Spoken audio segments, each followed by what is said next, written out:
We are live.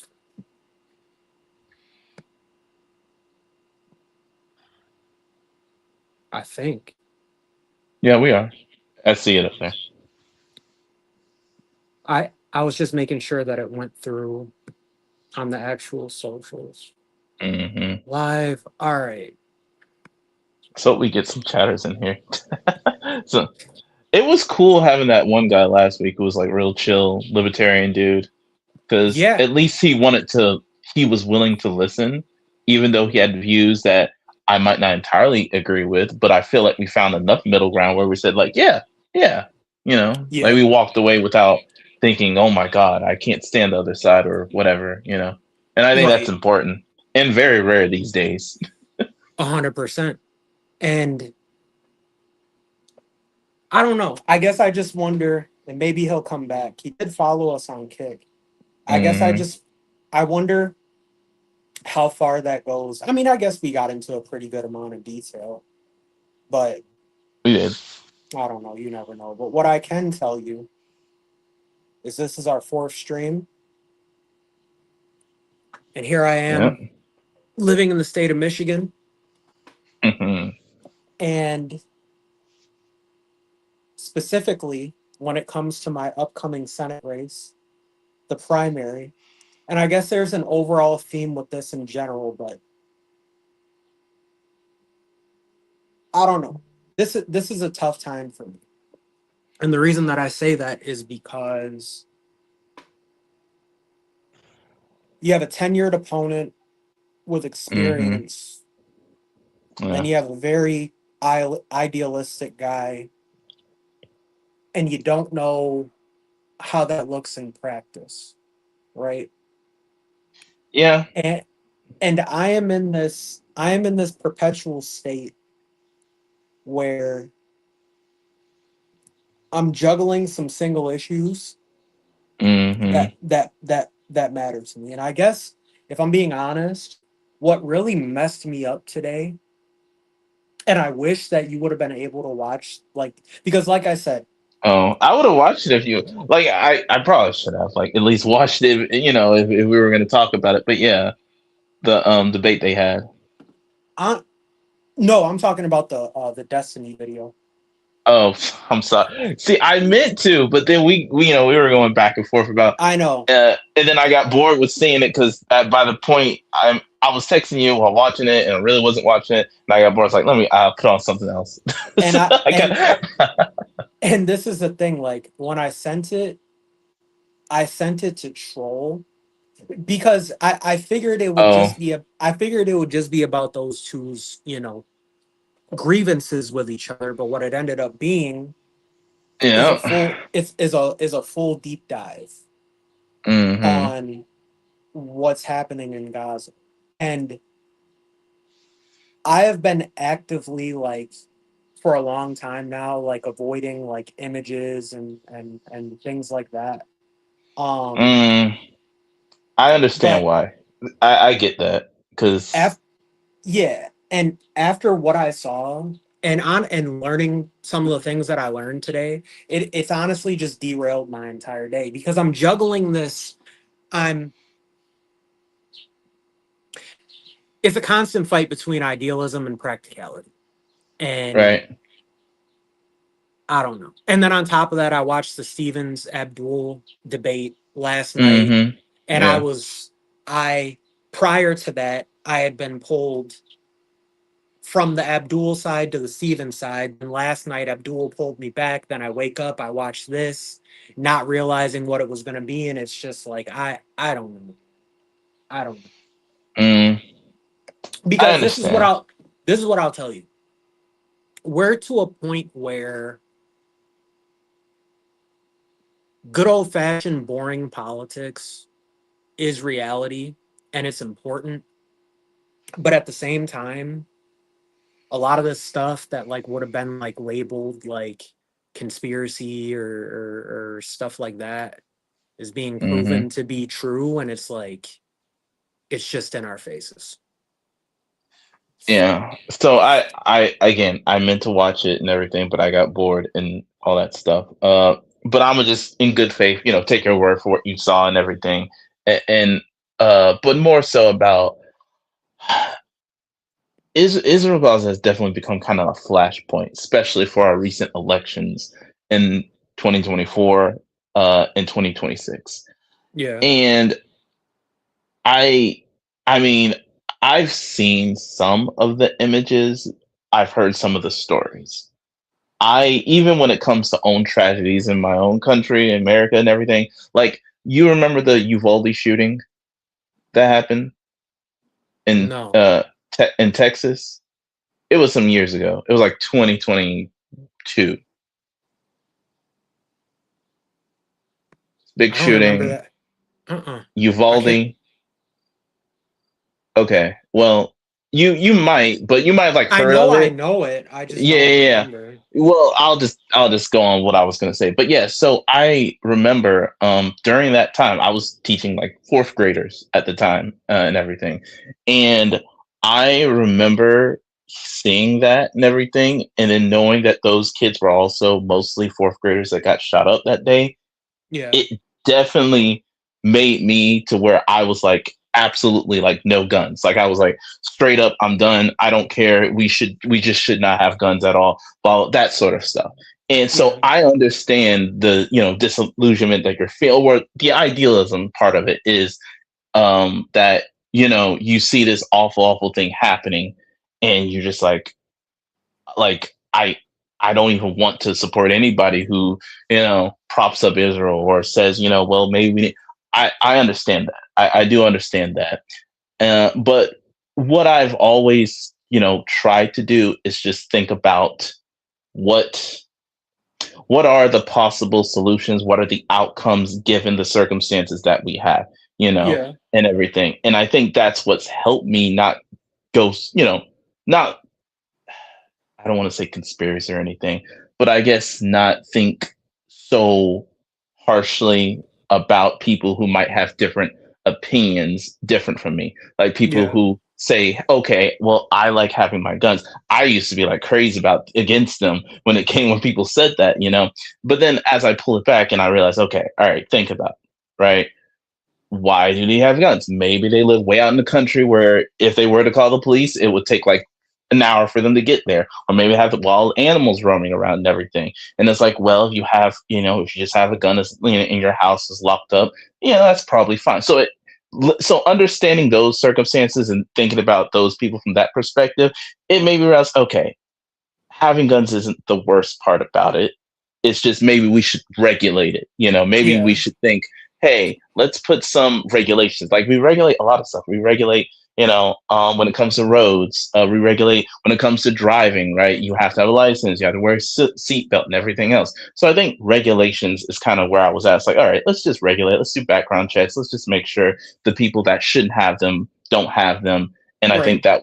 that would do some good in long term. But in terms of like taking everyone's guns away, that would be, now that I'm thinking about, like, I don't know how that would play out realistically.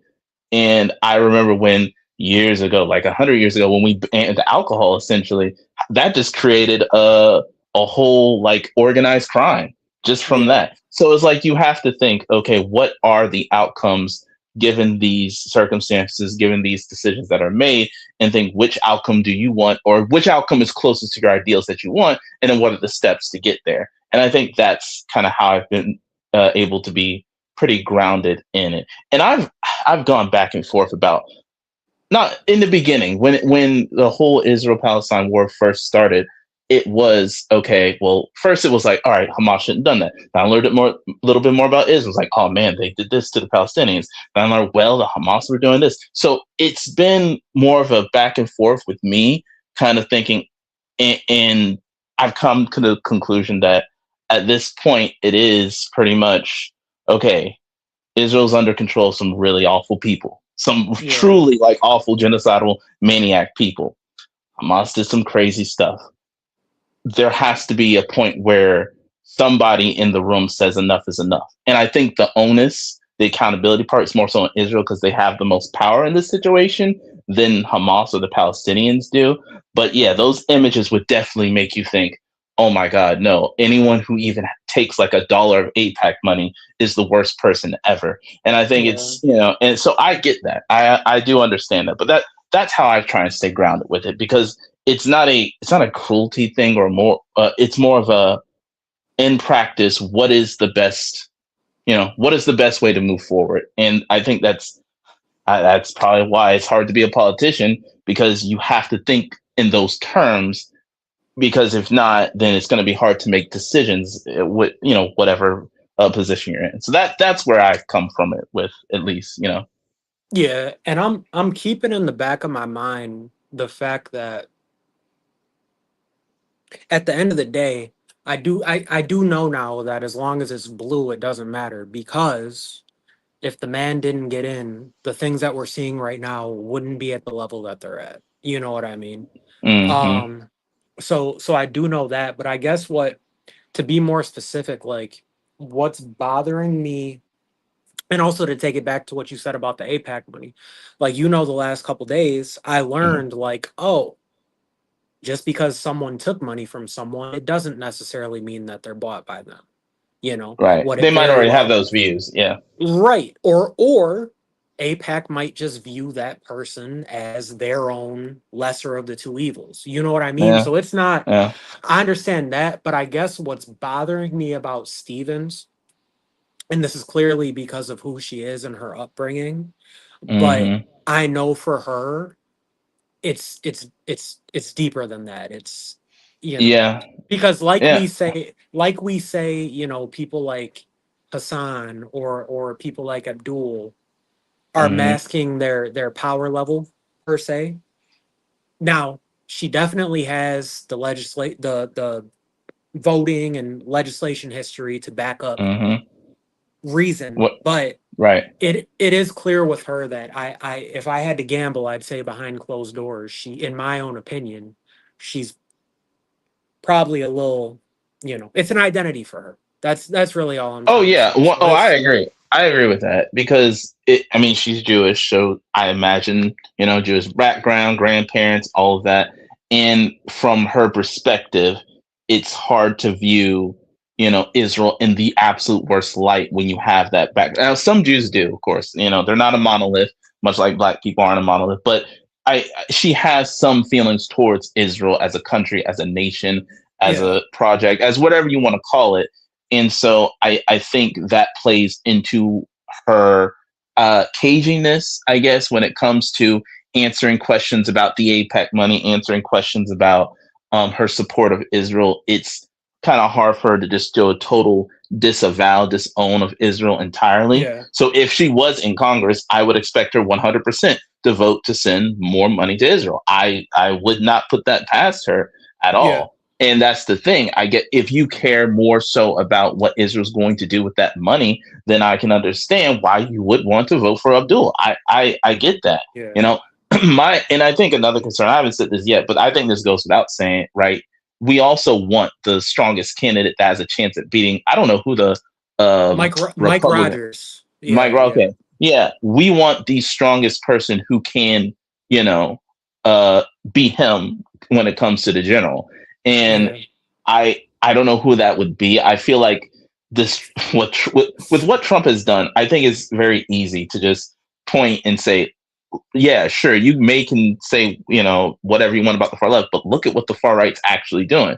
And that would be an easy dunk. Although, again, Michigan's more of a purple swing state. So, and we know independents, they tend to lean a little bit more red than blue in most elections, unless it's like yeah, really bad, like it is now. So it's a toss up of which candidate would be the strongest. I feel like, given Haley Stevens' background, it would be harder for, he can't, like, if they were in a debate, Mike Rogers couldn't go for the, oh well, she's with Zoran and Donnie and the DS. She couldn't do that. That attack wouldn't work. yeah, So she would be more immune to some of his attacks, and she could go on the offense and say about what he's done to support Trump at the same time. But again, you might have some MAGA people that really don't like Israel right now. So it's very interesting, to see where, because when people say they're not for Israel, that can come from a lot of different places. It can mhm, come from genuine concern about their policies, or it can come from the like Nick Fuentes types, you know. So it's just very interesting how when people say they're not for Israel, you have to like think about what their framework is. You know, like when we say like I don't support Israel, you don't support Israel, right? But we're not coming from oh my God, Jews don't need to be here or that sort of anti-Semitic stuff. It's more so, yeah, we don't like what the government's doing, we don't like how they're treating Gazans, we don't like how they push them out of their homes. All that stuff is just completely awful. The bombings, all this, and listen, that Ben Guyver guy, he is an absolute like monster. Like Yeah. more, I know BB's a monster, but this guy, he's just way beyond like on some KKK type shit, you know. Yeah. So And I yeah, will, so and to be fair, if I'm going to say these things, I do need to highlight that it is very clear that Haley Stevens is at odds with Netanyahu to some extent, you know, because oh she yeah, has mentioned that a couple times that they're not on the same page right now, you know. yeah, and that's valid for a lot of like for a lot of Democrats. You know, when we think about the 2024 election, there's a good reason why BB didn't want Kamala Harris winning because he knew that Kamala would never let him attack Iran in any circumstance. You know, Yeah. she would have been more critical about how they're conducting themselves in their war against Hamas. You know, so she would have been putting her foot down more often than not, and everything. And of course, you know, they don't want to do that. But you know, doing a little bit of deep dive last week, it was when I kind of was like, all right, how much money do we send them into, and could they make their own weapons? They could very easily make their own weapons if they want. The problem is that they might turn to someone worse, like China or India to get Yeah. those weapons, and they're not going to care how many Palestinians die. Yeah. And it could end up where you get someone like Ben Guyver in charge of Israel as the prime minister, and then that's I mean that's kind of the worst outcome you could possibly hope for. So it's hard. It is hard. Like it is not a situation that I envy any person to be in to think, in terms of like a voter or whatever. If you're more of a progressive minded person, like yeah, you don't want the suffering of Gazans, but at the same time, what is the best path forward that doesn't involve more suffering of Palestinian people and everything. So And I get that. I do get that. and then on the other end of it, we're black, you know. And so with Mm, yeah. Homeboy, I gotta, and I said this to you guys the other day. Um, with Homeboy You mean and Abdul yeah, or oh yeah, oh yeah, yeah. and more far left people, you know, Hmm. there's a reason that they don't have the black vote. And Haley Yeah. Stevens, regardless of the stuff that she has going on, she has an established relationship with the black community. Yeah. Which is Um, it's so strange to think about too. Because and the woman that me and Jamal follow, I don't know, do you follow Amanda's Mount Takes? Do you follow her is that on the Facebook? TikToker that y'all send, or the one that y'all send all the Yeah. time? Yeah, Yeah, yeah, yeah, her. I only see what you guys send. I watched the last two that was Okay. sent yesterday. It and she makes a very good point that black people do vote for progressive candidates. Black Is people she want mixed? progressive pol. I think so. She's got I some. Yeah, she's got. I haven't looked, into all that. But yeah, she definitely she might be. The way she talks about black issues, I think she is. I think she's mixed. But either way, regardless, she very much makes the point that black people want progressive policies. Black people want expanded health care. Black people want to have wages that can, help make ends meet. So she understands that, and a lot of black people understand. It's just the far left, and she made it very clear that you got to talk to black people. You have to. You can't win a primary without talking to black people. You can't win a primary without addressing the needs and the issues in the black community. You got to talk to their leaders, their pastors, their city council people. You have to talk to these people because otherwise it's going to look like you just take the vote for granted. And I know that Republicans love saying, "Oh, Democrats take the black vote for granted." That's not entirely true. Black people, a lot of Democrats have made a lot of inroads with black people throughout the years, and that's why the establishment Dem candidates tend to do as well as they do because they have that black support. And and I think I said it in chat, but unfortunately, or some black people just don't have that much of a connection to what's going on in Israel Palestine because we have other real issues that we have to face here in America, and because of that mindset and that lived experience, well, of course, a lot of them aren't going to care too much whether or not Haley Stevens sends money to Israel. They're going to care more so. Hey, will she vote to make sure our jobs are secure? Will she vote to make sure that our Medicaid isn't cut? Will she vote to make sure that we have food stamps? So it just comes down to that lived experience, and from that perspective, it makes sense why Black people vote that way. But I do want far left candidates to be like, okay, we need to talk to Black people. We need to address their needs. I wish they had rallied around Kamala Harris because that would show me that they were serious, right? But Yeah, because they really didn't do it like they need to, it just shows me they're not that serious about, getting candidates elected that will get us closer to what their goals are, which again, I don't agree with what the DSA has a whole lot of idealism going on in their platform. And everything, but I'm not. But yeah, being a blue no matter who voter, especially in Florida, listen. Whoever is showing that they're doing well in the polls for our upcoming primary is the person I'm probably going to go towards, or whatever, or whoever I think is the strongest. But Florida is almost a lost cause. That doesn't mean I don't vote. I encourage everybody to yeah, go out there and vote blue, please. But it's just at this point, I'm not in the same position as like you are in Michigan. Michigan is I mean, it went red in 2024, but I think it's going to go blue in 2028. I think Michiganders are yeah, tired of this nonsense with the Trump administration. And, let's hope they stay blue for 2032 and 2036. That's yeah. always the concern.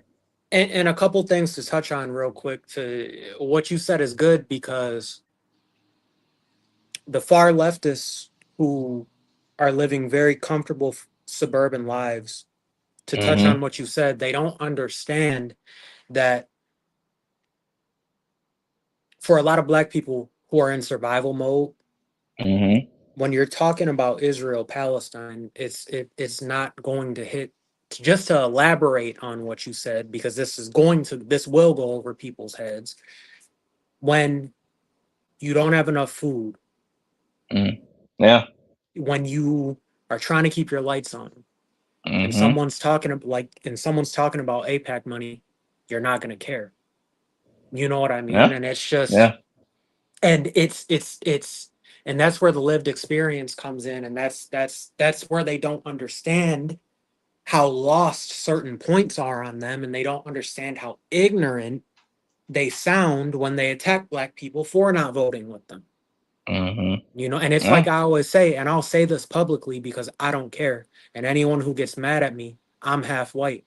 But I'll say this with my chest. There is no situation where any American white person should be speaking negatively on black people as a whole ever. I don't Yeah. care what the topic is, and I'll tell you what the reason that you cannot do that is. The reason that you cannot do that is because of the history and everything that has led up to right now. So Mm-hmm. if you are a far leftist and you're white and you're mad at black voters because they're not voting for your candidate, even if you feel like you're taking some moral high ground, if you go to your platform and you start condemning black people as a whole for that, you're gonna Yeah. look like an asshole. And Absolutely. that's just reality. And if you don't like it, Mm-hmm. blame the establishment that you hate so much and blame your Mm-hmm. ancestors. That's just real. Yeah. Yeah. I don't care if the person is right. It's always in poor taste to me when I see something like that. It is. And as a It, leftist, you should understand that. mm, And that's then the true. other what was the other part of what I was going to say? Now I forgot. It was DSA specific. Well, this I was going Was to it touch their on this a little. idealism? Was it their idealism or what they want to achieve? Or And this is the thing, and I understand because I've seen some of them get pressed on this. Some of their mission statements or whatever's on their website or whatever, like their rebuttal when someone challenges on them on that, their rebuttal will be, "Well, you're a Democrat. Do you agree with every single thing, every single oh yeah, mission statement thing?" So, and that's a no, valid point, but it's like, dude, when we're talking about abolishing the Senate and abolishing the electoral college, which I support abolishing the Oh yeah, electoral college. yeah. But when you're just saying stuff, you have no, that tells me that you have no real plan for the future. Mm, Because how no, are we gonna get to that point right now? You shouldn't even, yeah, things like that shouldn't even be a topic on your mind when we're facing fascism. yeah, It would and I, take, yeah, we can't even get to the middle and stay there. mm, We can't. So how the fuck yeah, are you gonna get to that point? It's and so it just tells, and people wouldn't like this, but it tells me that a lot of them are preying on people who have had enough. And it's the tale of mankind. hmm, It's the, you know, pendulum swings too far. You have another group of people that come in and they say, yeah, I'm gonna save you. And it's just, I'm a couple weeks ago, I was real high on the DSA. Um, and I'm to the point where I yeah. it Yeah, that makes a lot of sense. And that's the thing. It You have to keep the bigger picture in mind when it comes to pushing for some of can I these make a more. good metaphor real quick?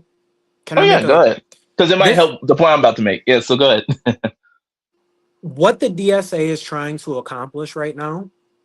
It's like if you and I walked into a grocery store, right? hmm And let's say you start complaining about how much everything costs. And you're like, man, we should change that. It's like if I looked you in the eyes and I was like, hmm actually, we should have this entire store. It should just be ours. That's what they're Oh doing. man, yeah, no, you're right. That is a good metaphor. Yeah, it is very similar to that, Or where actually, no, we should tear down half of the store and and then give it like and that. then It's like you yeah, have lost the plot. You've lost it. yeah, and that's how it is, because when you think about it, it is a good metaphor. Rather than walk into a store and say, "Man, everything's expensive," maybe we need to find ways to make sure companies aren't overcharging, or make sure that they spend their tax break or the tax refunds or whatever extra profit, instead of giving to shareholders. Maybe they should invest in better techniques to bring these products to stores, or whatever it might be. Instead of looking at it from that perspective, what can we do? They think, no, none of that's going to work. What do you mean? Yeah, none of that's good enough, huh? Yeah, Yeah. you know what we should do? We should just make it all free. Wait, how do we do that? Well, first we have to go march up to, let's say, the Walmart headquarters, and take over the place, and depose of the CEO and all this stuff, and then they give the workers all the. It's like, whoa, whoa, whoa! There are so many steps we have to do. Like, you're and that's the thing. They don't think about the broader picture, or more so the steps that you have to take. And it's not that Democrats want this to go slow. We would love for everything to move at a quick enough pace to where people feel satisfied with their Yeah. quality of life throughout the country. And the thing of it is very weird, because these people come from places where blue policies do work, like Minnesota, for example, where Tim Walz is still currently governor. Um, I think it's one of the states that has like the highest rating for like quality of life and happiness, all that. But it's a blue state, and they have very simple majorities in their state legislatures where they can pass really good policies. Like Tim Walz, some years ago, this is the first time I heard of him. Uh, he basically gave all students their free school lunch, and I remember it was a Republican who said he would vote no on it, just because, well, I don't think they're that hungry or whatever. It's like, what are you talking about? But yeah, he's done good. I know that's crazy, but he's done things like that on top of everything else that Minnesota has going on that makes their quality of life so high. So it's like, so what we see in Minnesota and Illinois, some of these other blue states, we want to see replicated throughout the entire country. It's just that takes time. Look at what they had to do. They have to have those majorities. Well, how do we get those majorities? We have to flip red seats. How do we flip red seats? You got to talk to black voters. What do black voters want? Well, they care about, wages. They care about things going down in prices, and they have money to do other things. So you have to think about the steps that you have to take in practicality to get where you want to go.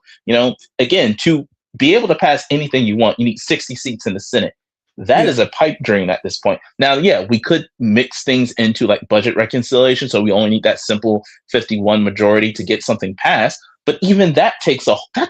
There's a reason they're spending so much money in the Michigan and Maine, and it's why the reason why, and in Texas, is because those seats are important. Every little seat gets us that much closer to being able to say, hey, Republicans, you can't just pass whatever budget reconciliation you want without talking to us. Or we don't have to talk to y'all if we get a 51 majority. We can just pass whatever we want, especially with the House flipping is a guarantee at this point. So it's like it gives us that power to negotiate to get legislation passed that actually benefits us.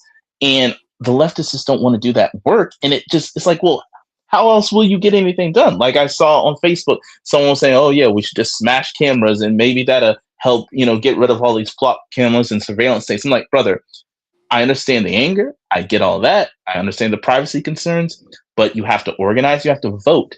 And the guy was like, well, the Senate's going to, I'm like, brother, you got to talk to your city council. That's where you got to go up there for every meeting and demand that they do something about them. You can't just, because they're going to replace them. They're going to use tax money for other things. So it's just, they don't want to do the actual work of organizing, voting, and everything else to get these seats in the Senate and in the House to pass better legislation. And that well, they do just in the primary. Just in the right, just right. For a couple months. Like just here's the couple thing. months every 2 years. Right, because I'm all for supporting Abdul. I'll say it again. If he wins, every Democrat in Michigan needs to vote for him, just unequivocally. Remember, he's not DSA. And he's not. He isn't. He is an official member of DSA. I will say that. That's the truth, And right? he is officially A capitalist. Right. So I'm okay with him winning. I really, truly am. I have no issues with him winning his primary and everything. It's just if Haley Stevens won, would people like the Hassan, the Bernie Sanders types, the Bernie bros? Now, I won't say Bernie Sanders because Bernie Sanders at least will try and support the Democrats, but his past has been shaded or whatever. But he, at least when it comes down to it, he'll try to. But it's like the Bernie bro types, the Hassan types. They're not going to support Haley Stevens if she wins the primary. They're going to say, don't vote for her. She's an APAC monster. She's a Zionist. They're going to say all these things when it's like, brother, I understand all of that. But there are just so many issues we're facing right now that her having some criticism of Bibi, but still saying, I support Israel as our ally, if that is better than alternative of whatever other candidate is saying, who's just going to go along with whatever Trump wants. And we can't have that. And that's why it's so simple to me. That's why it's always been so, not always, but that's why since I would say 2020, it's been that simple to me because my thing is I want us to win seats and I want us to have that power so we can pass better legislation. And it's like the far leftists are in those very privileged positions where I feel like they just don't care as much. So it's strange, Yeah, and since we're on the topic, and I can take it back to a private conversation we were having, but this is what I mean when I say I am not, my views don't end at being a liberal Democrat. And this is where me and someone in the DSA differ, right? Mm-hmm. Because, and I mean, shit, at this point, I'm probably already on some type of watch list. And if you watch you'll understand after you watch the video I sent. But, and when I say this, there's a caveat because I'm down with free market capitalism. But like I've said, for non-essentials, Yeah. I, Yeah. for me, I'm down with socialism when it comes to our food, our water, our energy, our Mm-hmm. transportation, Right. our medical care, our medical insurance, that type of Yeah. stuff. Yeah. When Publicly it comes, funded programs and yeah, publicly funded essentials and goods. Yeah. when it That makes sense. That makes a but lot of sense. when it comes to my lawnmower or my grill or stuff like that, down Mm-hmm. free market it up. I'm cool with it. So I can't call myself just a capitalist, and that as a regular person calling yourself a capitalist sounds insane anyway. But and I can't call myself a socialist. But where me and DSA differ is I understand we have to get there, right? So that's Yeah. why I'm not standing on a hill right now. Honestly, in the short term, I don't even see universal medical insurance happening anytime Oh soon. I don't no. see it No. happening. And that's the No. thing that people are calling for most, right? So, Yeah, but it's but not possible stay, given the yeah, Senate. but stay on your hill yelling that because we need that one bad. Yeah. But let me just add Jay real quick. He's here, cool. But I say that to say, like I told you guys, I want free water. I don't want, or I shouldn't say that because water is free in this sense, but I don't want people selling water. I don't think that's something a human being should be owning, right? But Oh yeah, yeah, it's essential. I understand that we are nowhere near that. I'm not standing on a No. hill screaming for that because again, we just have to get back to the middle, right? So it's like Yeah. on the inside, I have all types of socialist tendencies. I'm not screaming for that right now because I know what we have to fix. A lot of people in the DSA, that's just it's they have an unrealistic message, and then and then that's why then when they get put on these platforms and then they get challenged on the extreme stuff. They're like, "Oh, well, hey, I don't want to. I don't. We don't even." And it's like, "Well, yeah, we don't need to go there. So stop Mm-hmm. making it your mission statement." And then you get Mm-hmm. dunked on because this is what we're dealing with, right? On the Yeah. left, we're sitting here arguing all this nuance, and I understand that the primary is a scrimmage. I get that, but as we learned the other day, once we get out the primary, we don't support each other. Establishment Dems, they don't support those candidates and vice versa. And what happens is we create this environment where we damn near we overly injure ourselves in the primary. We get to the general, and then all the Republican has to say is that's a communist right there. And they win. And it's insane. It's like we do all this for Yeah. some Yeah. guy to say, look, a communist. And then it's over. Yeah. Yeah. It's like what the fuck, bro? That's all it takes to win on the right. Yeah. Communist. No. I mean. Obama's a communist. Bernie's a communist. It's like Yeah. No. I'm here. I gotta pee. I'm here. I can hear you guys. I was waiting for you to get back so I could pee. No. No. You're good. Sorry. By the way, sorry, y'all.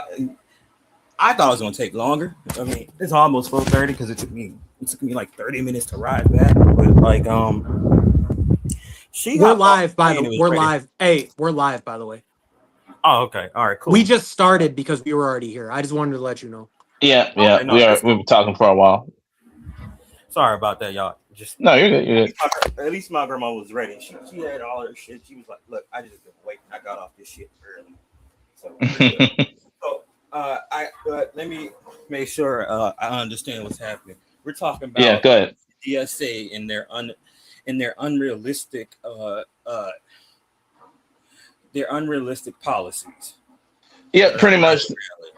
Right. Right. Right.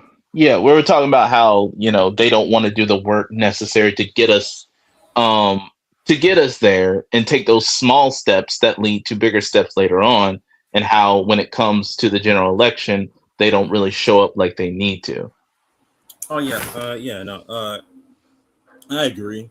I mean, we saw that in 2016 with the Bernie Bros, where there's actual data that shows that they voted in protest for Donald Trump, which in turn gave us Donald Trump as president. Yep. Got a little reprieve in 2020. And then in 2016, the same thing that happened in 2024, same thing that happened in 2016 happened again because people for some reason thought this election wasn't going to affect them, or they thought not showing up when it mattered the most wouldn't hurt them. It might hurt everybody else, but it wouldn't hurt them. And as a result, we're seeing those consequences. And I think Evan made a great point of particularly these type of candidates and their base have a weird what's the word I'm looking for? They have this weird all or nothing mindset. Yes. Oh yeah. It's like a zero-sum game to them. Yeah, it's It's you have to be 100% with us, or it's nothing at all. And that's not just unrealistic. That leads to Republicans winning. And it's not the fact that Republicans can just say one thing and make it a big issue. It's that and Republicans' ability to speak in simple terms. The DSA does not speak. They speak in simple terms, but they speak in an oversimplified way.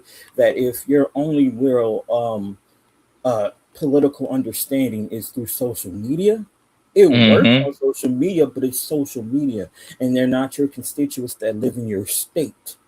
So Right. you would, and so not popular. Excuse me. It's not that you need to just tone down your rhetoric. I don't care, and most people don't care. They care about results for the most part. Mm-hmm. Yep. And and and if you're going to speak in an oversimplified way, understand after that primary, you now need to speak to that 50% that don't trust you. That's who you need to speak to. Mm-hmm. That is the people that will guarantee your vote in the general. That's who you need to speak to, and it's abundantly clear that the DSA is only prepared to particularly their candidates that they propose to us, are only prepared to stoke a weird antagonistic engagement with the real base of the voters. That's black people and non-white people, uh, and basically anybody that's not white. Our issues are both socioeconomic and lived experience. We Yep. want to know, can we trust you? And the definitive answer should never be, oh, I'm for everybody. That's not enough.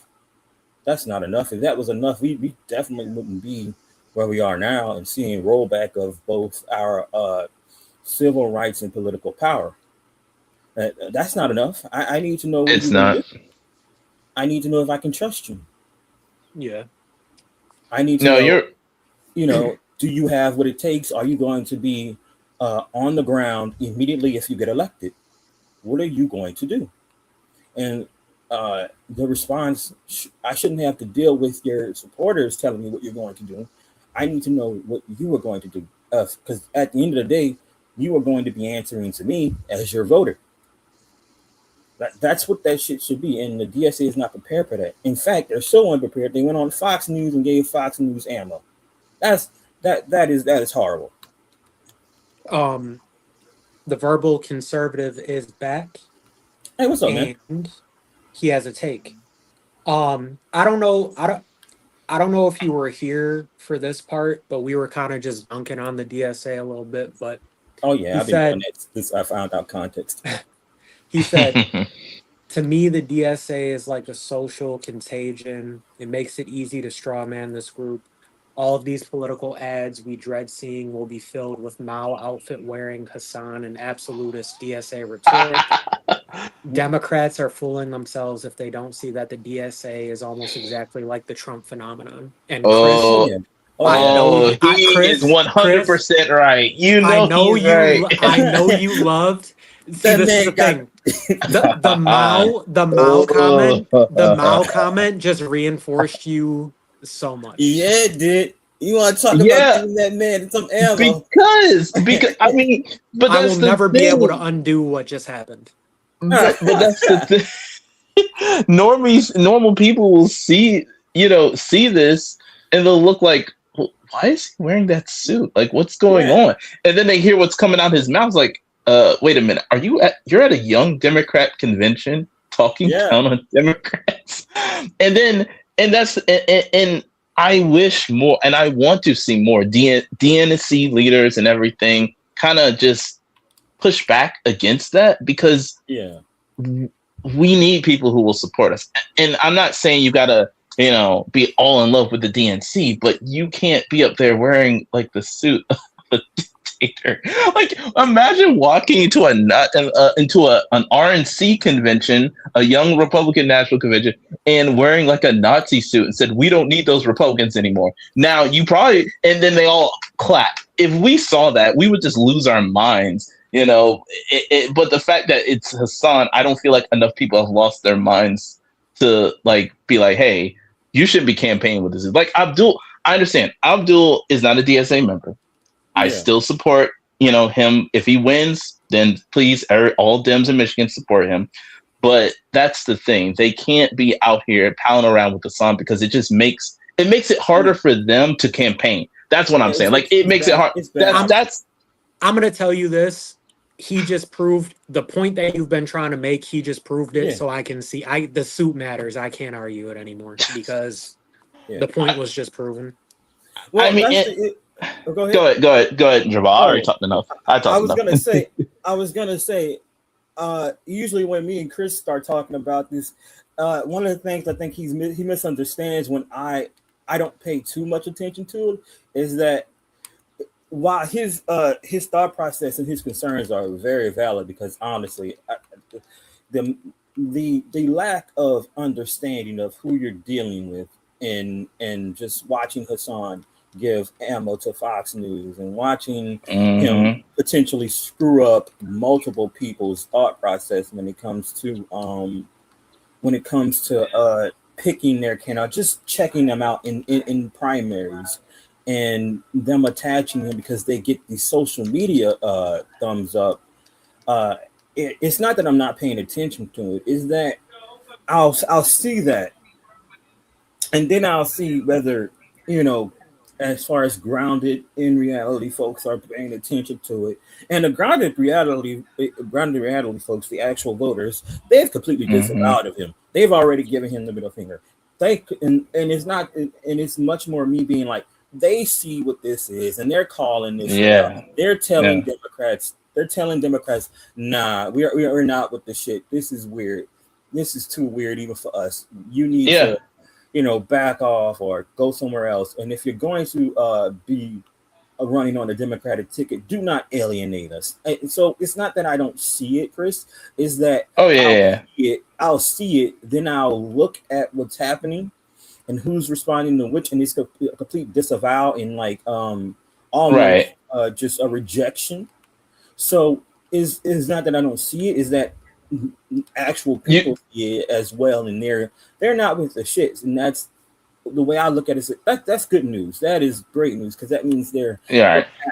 we're Right. past 2020 and we're past 24 where people are just done with the virtual signaling, the coded language, and where it's almost like people are completely tired of this social media-esque thought process approach to politics. So um I say all that to say I never once thought you were wrong, but how I went about it is a little past the point of, hey, they need to be concerned about this. They need to be concerned about it, but they also need to attack it and say, no, fuck that. We're not doing this.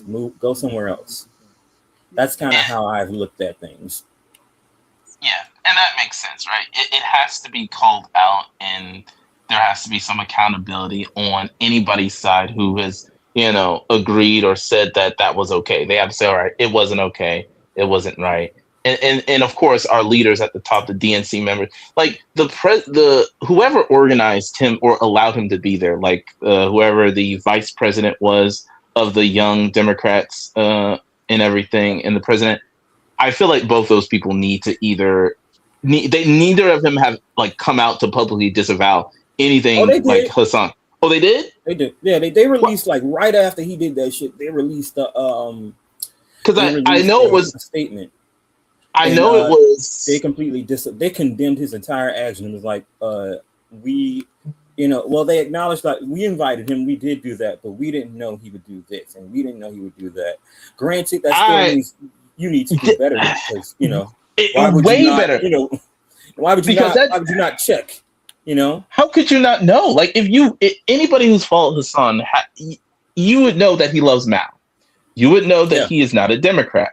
You would know he doesn't care for the Democratic Party. You would know he yeah doesn't support our candidates like we do. So it just seems like they knew what he would say. They didn't know he would go to that extreme. They're just mad they got yeah caught. They They thought he was going to go up there and just say, "Hey, let's vote in more DSA members so we can make the Democratic Party better." They probably thought he was going to say something close to that. yeah. They didn't know he was going to go. The speech, by the way, is real cringe. That man cannot say a speech to save his life. I'm sorry. No, I didn't feel any passion. There was no belief in the words that were speaking. It was ass. I'm like, this man, like, god awful. It was awful. You know what it reminds me of? It reminds me of you know those school rallies where like the worst person they know comes to like do their speech.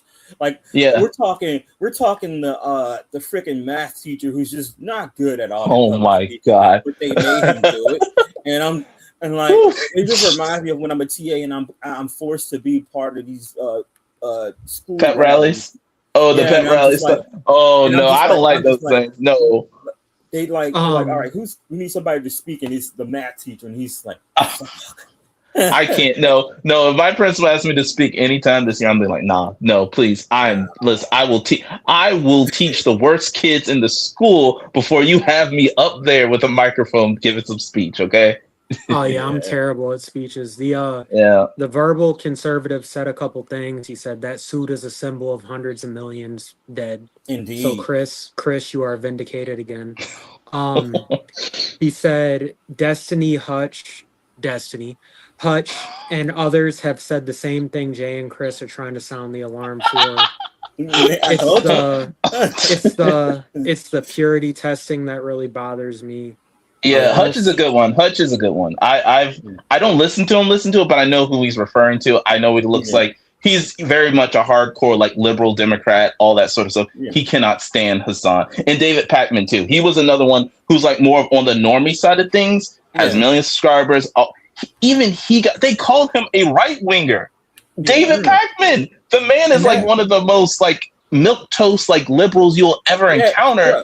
That man he is by definition a white liberal in which you probably could definitively trust, but but he cannot accurately state how, he's in favor of all these things, and yet he still prefers reform in many ways. That is right. He's that type of white liberal where he's legitimately somebody you could trust and and expect to be hand in hand even in the worst state, because as of right now, David Pakman has been, like, by far one of the very few, like, white liberals we've seen he ain't afraid of nobody, but he's damn sure going to school you if you confront him and you're unprepared. Right. I listened to him talk and I'm like, this man really knows his stuff. Like you could, and he's been around for a very long time. There was like a video of him from like 10 years ago. I'm like, oh, he's been around for a long. He's been around for a long time. So to see them just brigade his comment section and attack this man, just all because he didn't even say anything like the worst thing about Hassan. He just said, I don't like the mouse suit. I don't think that's right. He called communism, and if Hayden was here, he would absolutely hate me for saying this, but it's okay. He called communism authoritarian and illiberal, and he explained exactly why that system of government is illiberal and authoritarian and everything, and why he doesn't trust, Hassan, and why some of these DSA types need to be more grounded in what they want to accomplish, and everything. But that was at most what he said, and here they are saying, how is he such a right wing? I'm like, how did you? He literally said he's all for, like, our taxes paying for, like, public programs. What right winger in America wants those things at this point? Yeah, they all want to cut stuff. It makes no sense. Say that real quick. I just want to get in. Yeah. Go ahead. I realized this a couple days ago, and it probably was when Hayden was saying what he was saying, but then he did some research and came around and realized he was wrong. Yes. Yeah. But this left winger is a right winger narrative shit from people who do know better. It's weird. It needs to stop. Strange. I hate it. Especially after you guys had me look at these voting records, because I used to be guilty of that shit. That shit needs to stop, because it's frustrating, and I'm just. But real quick, and I saw that this was trending. The verbal conservative asked how we feel about the Texas race. I'm gonna be honest, I don't know anything about the Texas race other than it's in the news. It's very. It shouldn't be as close as this because Kim Paxton is like. I mean, I mean, I forgot exactly what it was, but it was more so that he supported. He didn't pardon or something he did give that man to one with a day in sex. jail. Yes, he Give gave that him man a slap. 1 day in Gave jail. a rapist, child sex offender, a slap on the wrist, and then pardon him. And he got impeached by the Texas state legislature. This is the same legislature that said we need to have 10 commandments on the wall But in all Yeah. the schools. Isn't this the bar these days? Like I'm not even You're surprised not. at what I you mean, just it said. is. Yeah. It It is. is. But It's just still always disappointing. You're like, what yeah. are we doing here, people? You It's have a par for the normal person. course. Yeah, it is. It is. I mean, in terms of like the actual election from the primary all the way to like the current general, I'm all for James Tallarico. Look, I would have preferred Jasmine Crockett because I believe she's uniquely fit to like confronting MAGA, and she's very good at confronting them, and she's one of the very few people Trump did not want in that position of power as a senator. So I am all for her. I would have been, all in favor of Jasmine Crockett specifically. That being said, I like James Tallarico. He seems okay for the most part, and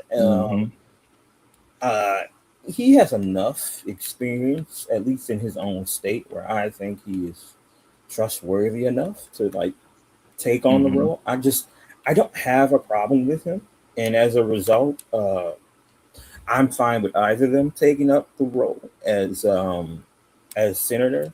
With all that's being said, that man has an uphill battle because his fans, who aren't even in the state of Texas, mind you, are making it real difficult to not be alienated, and they are not making James Tallarico's time in a very contentious general all that great. Their engagement with Black people and other people of color who are not 100% behind him, and some are rightfully resentful for how that primary election went. They have every right to feel how they want to feel. I hope and I trust that most of them probably will still vote for James Tallarico, but that engagement is going to be something fierce. It will. They have an uphill battle. I hope the best for him. That being said, Texas probably will be, even if Kim Paxton becomes senator, Texas probably is going to be relieved that fool is gone. Because I'd imagine most people in Texas know how to deal with. They know how to deal with like someone like James. I mean, with Kim Paxton. Kim Paxton, I just imagine they know what they're dealing with, and they know how to navigate, and they know how to, for the most part, kind of navigate that space. So I just hope I just hope they have a better general, and they focus on attacking Kim Paxton whenever necessary. That's all. In terms of Texas, that's where I'm at. And I can tell you guys this: if we get out of these primaries, and I see far leftists doing what far leftists do, the way that I crashed out on the Christian nationalists, you guys are going to see it again.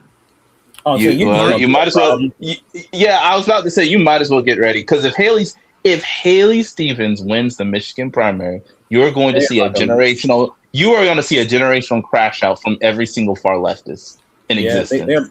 They're genuinely going to lose their freaking minds. And also, also for the record, now that I'm out of my little temporary DSA psychosis that I almost went into. For the record, that Daralitza person. Yeah. Worry about she's got weird vibes, bro. Yeah, she's got that. She's got odd vibes. Listen. She seems kind of freaky. I'm just she's got that. She's got that John Fetterman type of vibe. Does that make sense? Yeah, her comments are crazy, like in past Yeah. comments, and I get it. Let's not judge people based on past comments, all this, but she was straight up saying, "Fuck Kamala Harris" in 2024, and I'm like, that wasn't too long ago. Uh, Yeah. like that has. I mean, I don't. Bro, that She woman was like I'm straight gonna a tell she you. was. She was like a hardcore, like Marxist person, like abolish everything until everything is free type person.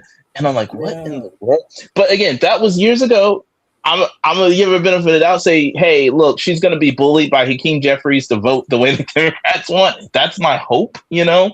But she does Oh, they give will. me kind of. She does give me weird vibes. She I'll tell does. you exactly what she strikes me as.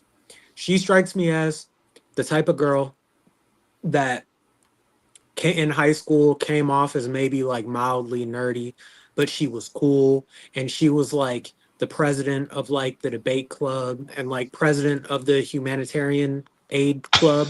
But then she bullied people behind closed doors and no one talked Yeah. about it.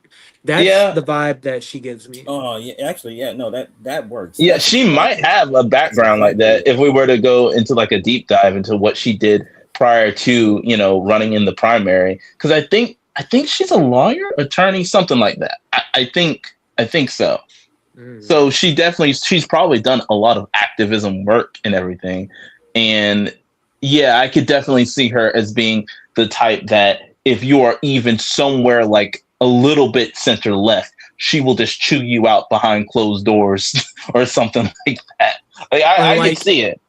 or like if like a homeless person asked her for $1, she'd be like, "Ew, get away!" Like I don't, Yeah. Yeah, and get that may away. not be her, but I'm just trying to paint the picture of the vibe that I get. Like because this is Yeah, the thing, man. My entire like, and she's our age, by the way. Like she is and like that's me. You like she's our age. She's like 32. yeah, and this is what I'm going off Damn, that's of. a hard Like 32.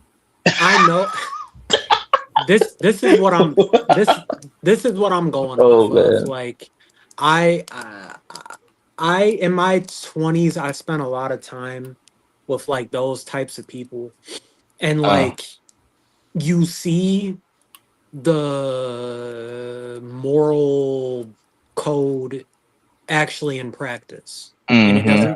it doesn't line up with the save the world message that Yeah. that's just and I don't know her. That's just I see that and that's what I think of.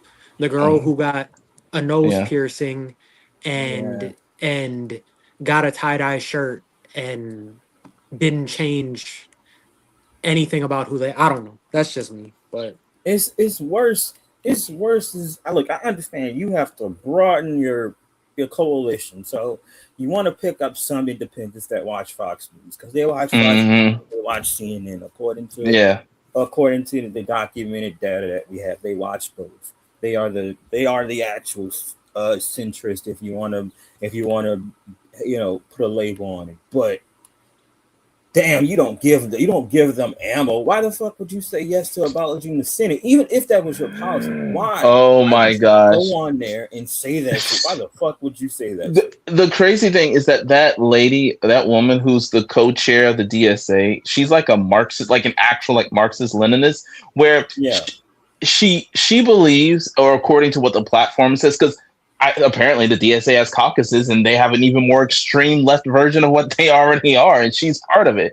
So apparently she believes that if we were to that they need to take advantage of whatever crisis is happening. Like currently what's happening with MAGA. Right? Everyone is upset with how Trump is doing things. He's everything's in chaos, that sort of stuff. It literally said in that platform that they want to exploit the chaos to create the conditions for a revolution. And I looked at them like, you've never picked up a gun in your damn life. What are who you the fuck talking is about? fighting this What revolution? By the what are way, you talking? Who is fighting? Because I'm not. My black ass I is ain't not doing fighting in shit. no revolution. hey, Like real I'm what? quick, not fighting for the revolution. No. real quick, Just no. Just the no. verbal conservative asked an interesting question. Well, first, before that, he said you guys need one coherent, not us. I think he means Dems in general. He said you guys need one coherent message, something 50,000 feet that everyone can get behind. And brother, Yeah, I can tell you, yeah, I feel you. we have this private conversation every all single the time, day, almost and all All the that's the a time, that's man. All that's the that's time. that's quite literally the reason that we started this stream. But yeah. the interesting question that he asked, he Hmm. says, and I have a statement after this, but he says, what does a left-leaning Project 2025 look like if Dems win? And I can tell you, in my personal opinion, ideology ideology wise, a left leaning Project 2025, if we're talking about Dems, looks like equality. Yeah, Um, but it's gonna. if we're talking about far leftists, I have Oh no yeah, idea Oh, what I have no I have idea no what that clue. looks like, and I I have don't want no to. clue. Yeah. I like don't I want have to. no clue. But I do know, like, if we were to have some Project 2029, it would definitely be truth and reconciliation, looking to the Trump administration, making sure they face full accountability for a lot of what they've Yeah. done. It would be expanding on a lot of things that Biden did, expanding on things that Obama did with the ACA. It probably would be reinstate trying our. I don't know how, but I it's going to be a real hard task to build back the relationships that we've lost with other countries, like with Mexico, with Canada, with the EU, with Greenland, like all these countries that. And it's not. It's like, oh well, shouldn't they be like, oh well, every 4 years they're going to let someone better? They don't want to have to rely on that to say they have a good relationship with America. They're tired of that. How Yeah. can they trust that Americans are going to do the right thing and elect people who actually care about, the Yeah. alliances that they have with other countries? So that's going to be a part of that. Like, you have to do something. I Reversing a think. lot of the executive orders that Trump undid. Also, it's another thing we don't talk about is how do we, get back some of the institutions that we've lost? Because remember, Trump cut off money to universities and public funding for a lot of important scientific research that we need. We stepped away from the Paris Climate Agreement. I think we stepped Mm. away from WHO. We He fired we the just National walked Board away. of Scientists. Like, there's Mm. so much that it's such an insurmountable task. And what's going to happen as we get closer to 2032 and everything, people are going to look at everything being better than it was in 2025, 2026, all that. I don't know how much worse it's going to get in 2027, 2028, but let's hope it doesn't get too much worse. But Can they're I going to tell? look at it. Oh, I was about to finish my point. No, I was close. I thought you were done. My bad. But they're going to look at all of that, and some people will say, gee, Dems haven't done enough. Let me elect Vance or Rubio. And I mean, so yeah, Dems need a coherent message. We really do. So that doesn't happen. Okay, go ahead, Evan. I'm sorry. And I'm about to say something that is a bit of a hot take, and also I'm being a little over dramatic here, but I'm at least aware of that. It's just an example that came into my mind. What is after the Civil War? What is the biggest mistake that the Union made Oh, that's after an the easy Civil one. War? Oh, that's an And easy one. I have more after this. Okay, that's an easy one. We gave Go the ahead. Confederates a seat at the table. Yep. Thank you. Yep. We didn't just give them a seat at the table. Yep. We gave them positions of power. Thank you. And that And is for the past, Yeah. I'm sorry. Yeah. Yeah. No, go ahead. no, No, you're that's good. Go ahead. exact. Go No, no, keep. no, no. I'm gonna finish my point, and then I'm gonna let you go. But that is exactly what I was gonna say, and I'm happy Mm-hmm. that we're instantly on the same page. And you may or may not see where I'm going with this. That's the biggest mistake that the Union made. And I understand why, because they didn't want round two. And also, Yeah. these were people that they had established relationships with. Mhm. Families went to war with each other. They were trying to, but on a smaller scale today,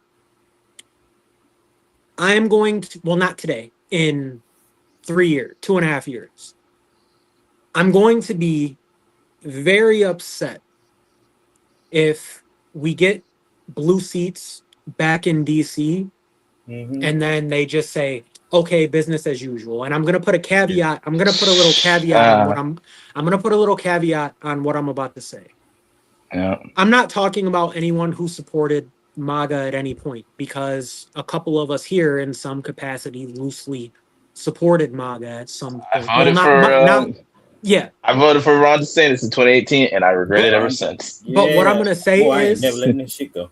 I'm gonna So what I'm gonna spiteful. say is once we get to 2029, Yeah. anybody who doubled down and now this doesn't count for people who are going to disavow Trump for their future campaigns at the very last minute. That doesn't count. But anyone who doubled down and was with them and was with him throughout this whole shit, obviously if they get voted back in, they get voted back in. We can't do anything about that. But Yeah. they need to be isolated and starved ideology Absolutely. wise going Oh forward. And that need yeah, we yeah. need to not make the same mistake that the Union made with the Confederates. And I I I agree. 100% will agree leave. with that. All of And that. that's what I wanted to open the floor with. No, I agree, and not just that. If they do get back into their seats, I want what I want. I'm talking full isolation. I'm talking no committee seats, so you can't even propose any bills introduced. I want you to No. feel as though you don't have a place in Congress. That's how I want you. I want them to treat them like they treat John Fetterman right now, who is on Yeah. on track to like be one of the most consequential Democrats in Congress, and that's freaking And hard but because we had two Dixiecrats at the time. Go ahead. real quick, I just want to add this in because of a conversation that me and Chris had prior to you getting here.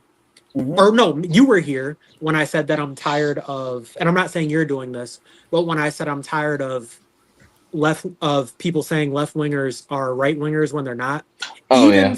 Even Fetterman, someone who has done not good for us, even him has an 88% percentage of voting with Democrats. Mm-hmm.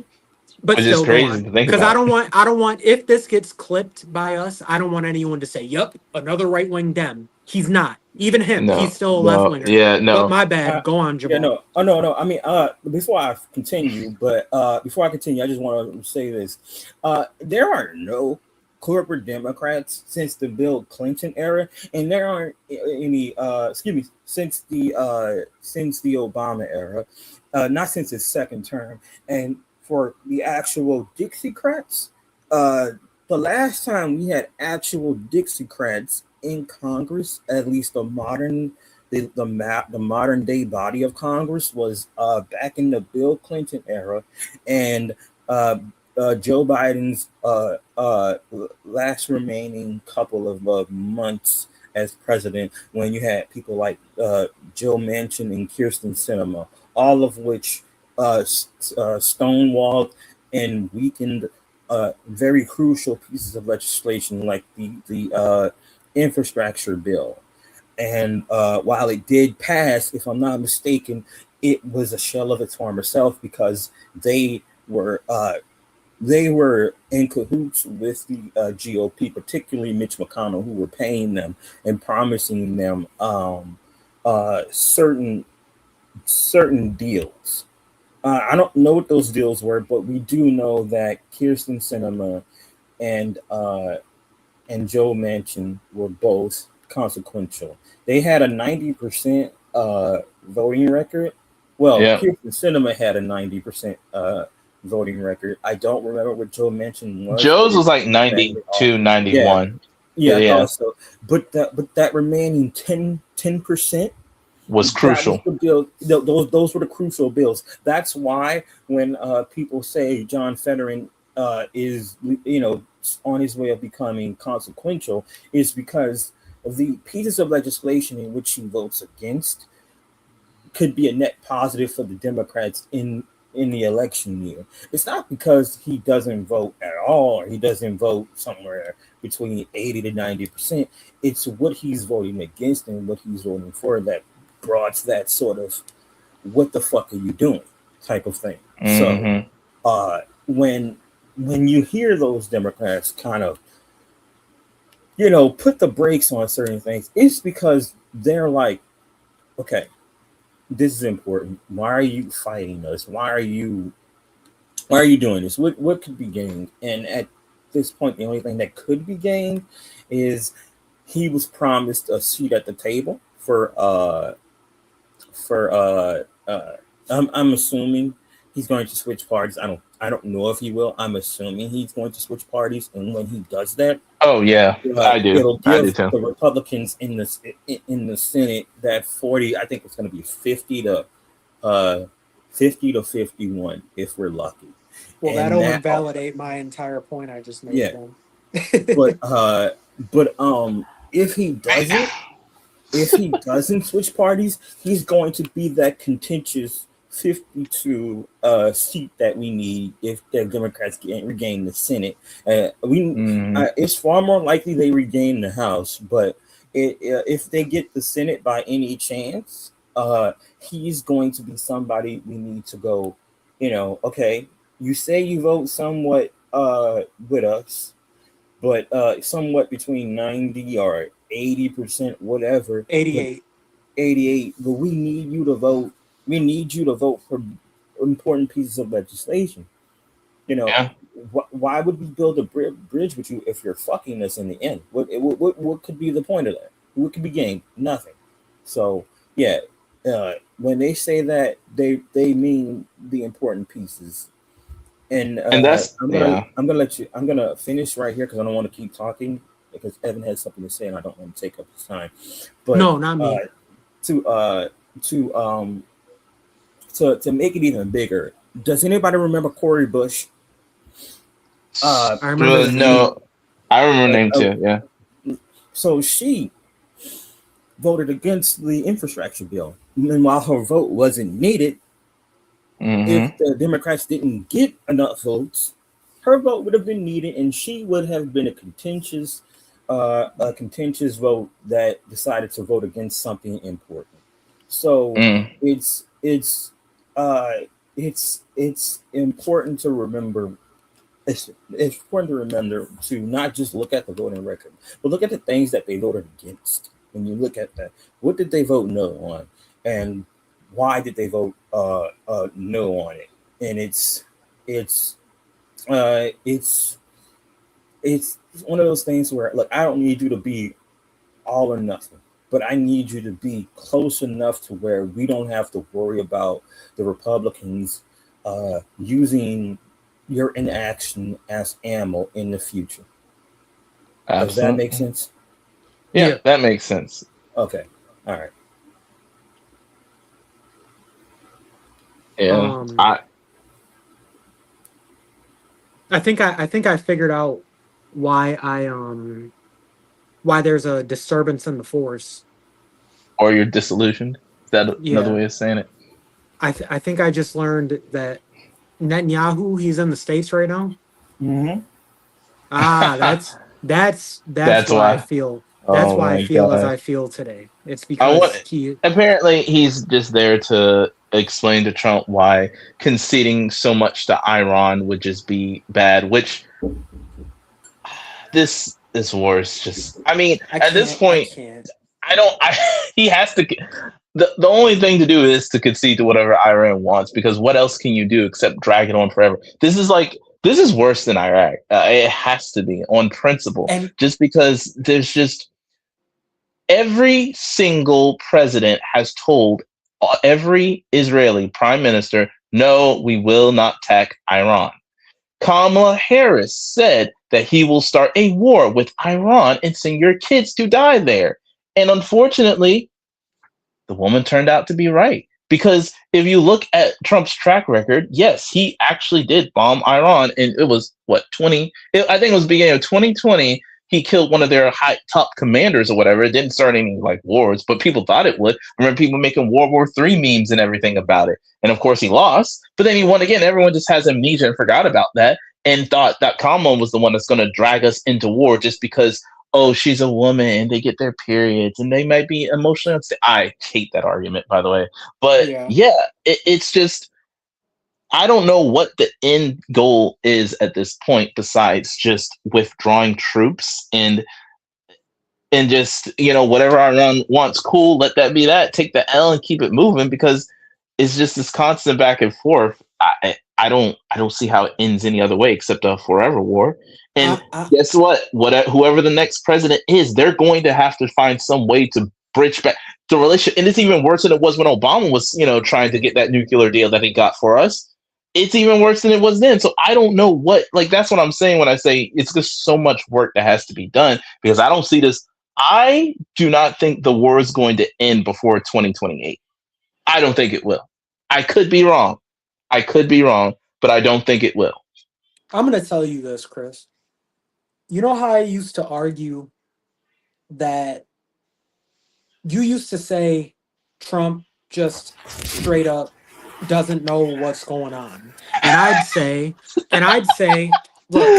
look, and I'd say, Oh no. well, actually, I think he does know what's going No, he on, and doesn't. he's He just that doesn't. evil. He's Dude, stupid and evil this and evil and evil. I'll say he is. this is what's dawned on me. He has no idea what's going on. And then what happens is Huh? he makes these poor decisions that out of ignorance, and then he finds ways to profit off of the situations that he's found Oh yeah, himself in. and That's I what it think is. it is. He's Because an real quick, opportunist. let me just I got it. I am so brother, we in real time, okay, specifically us, because this happened during our most key developmental phases in life. We Mm-hmm. watched Afghanistan. We Yeah. watched Yeah. Iraq. And Yeah. before I say what Yeah. I'm going to say, we are all three of us are patriots here. We love the troops. We have no Yeah. smoke for the troops. But Mm-hmm. we watched these two wars. And then we watched everyone come to the conclusion, wow, that shouldn't have happened. We all were Yeah. fooled. Yeah. And then I saw Democrats and Republicans alike, right? We were like, wow, the weapons of mass destruction, they were a lie. This was all, I can't believe this. Mm-hmm. And then fast forward to now. They did the same playbook and it worked. Yeah. And the guy who roasted Trump literally roasted the old playbook. He was the main one saying that the weapons didn't exist. This was stupid, at least if I remember right. And then he Yeah. did the playbook. And then all the same people are actively like, yes, patriotism. We need to Yeah. do this. They can't have a weapon. Brother, It's. you have never thought about Oh my Iran god. having a nuclear weapon prior to 2025. I've Yeah. Nobody never, no, has. you Yeah. never thought. No. And then No. No. see, I shouldn't have watched this video because I'm about to go off the deep end and I'm about to get us freaking our stream shut down. But the most ironic part is our ally in all this shit. They're the sketchy ones with the nukes. They Mm-hmm. Yeah. are. Israel. That is true. Israel has nukes. They're the unstable ones with the nukes. Yeah. So Well, whatever, dude. I'm there's It, a tired. there's a reason why there is a reason why Netanyahu wanted to have Donald Trump become president oh yeah. because Absolutely. Yes.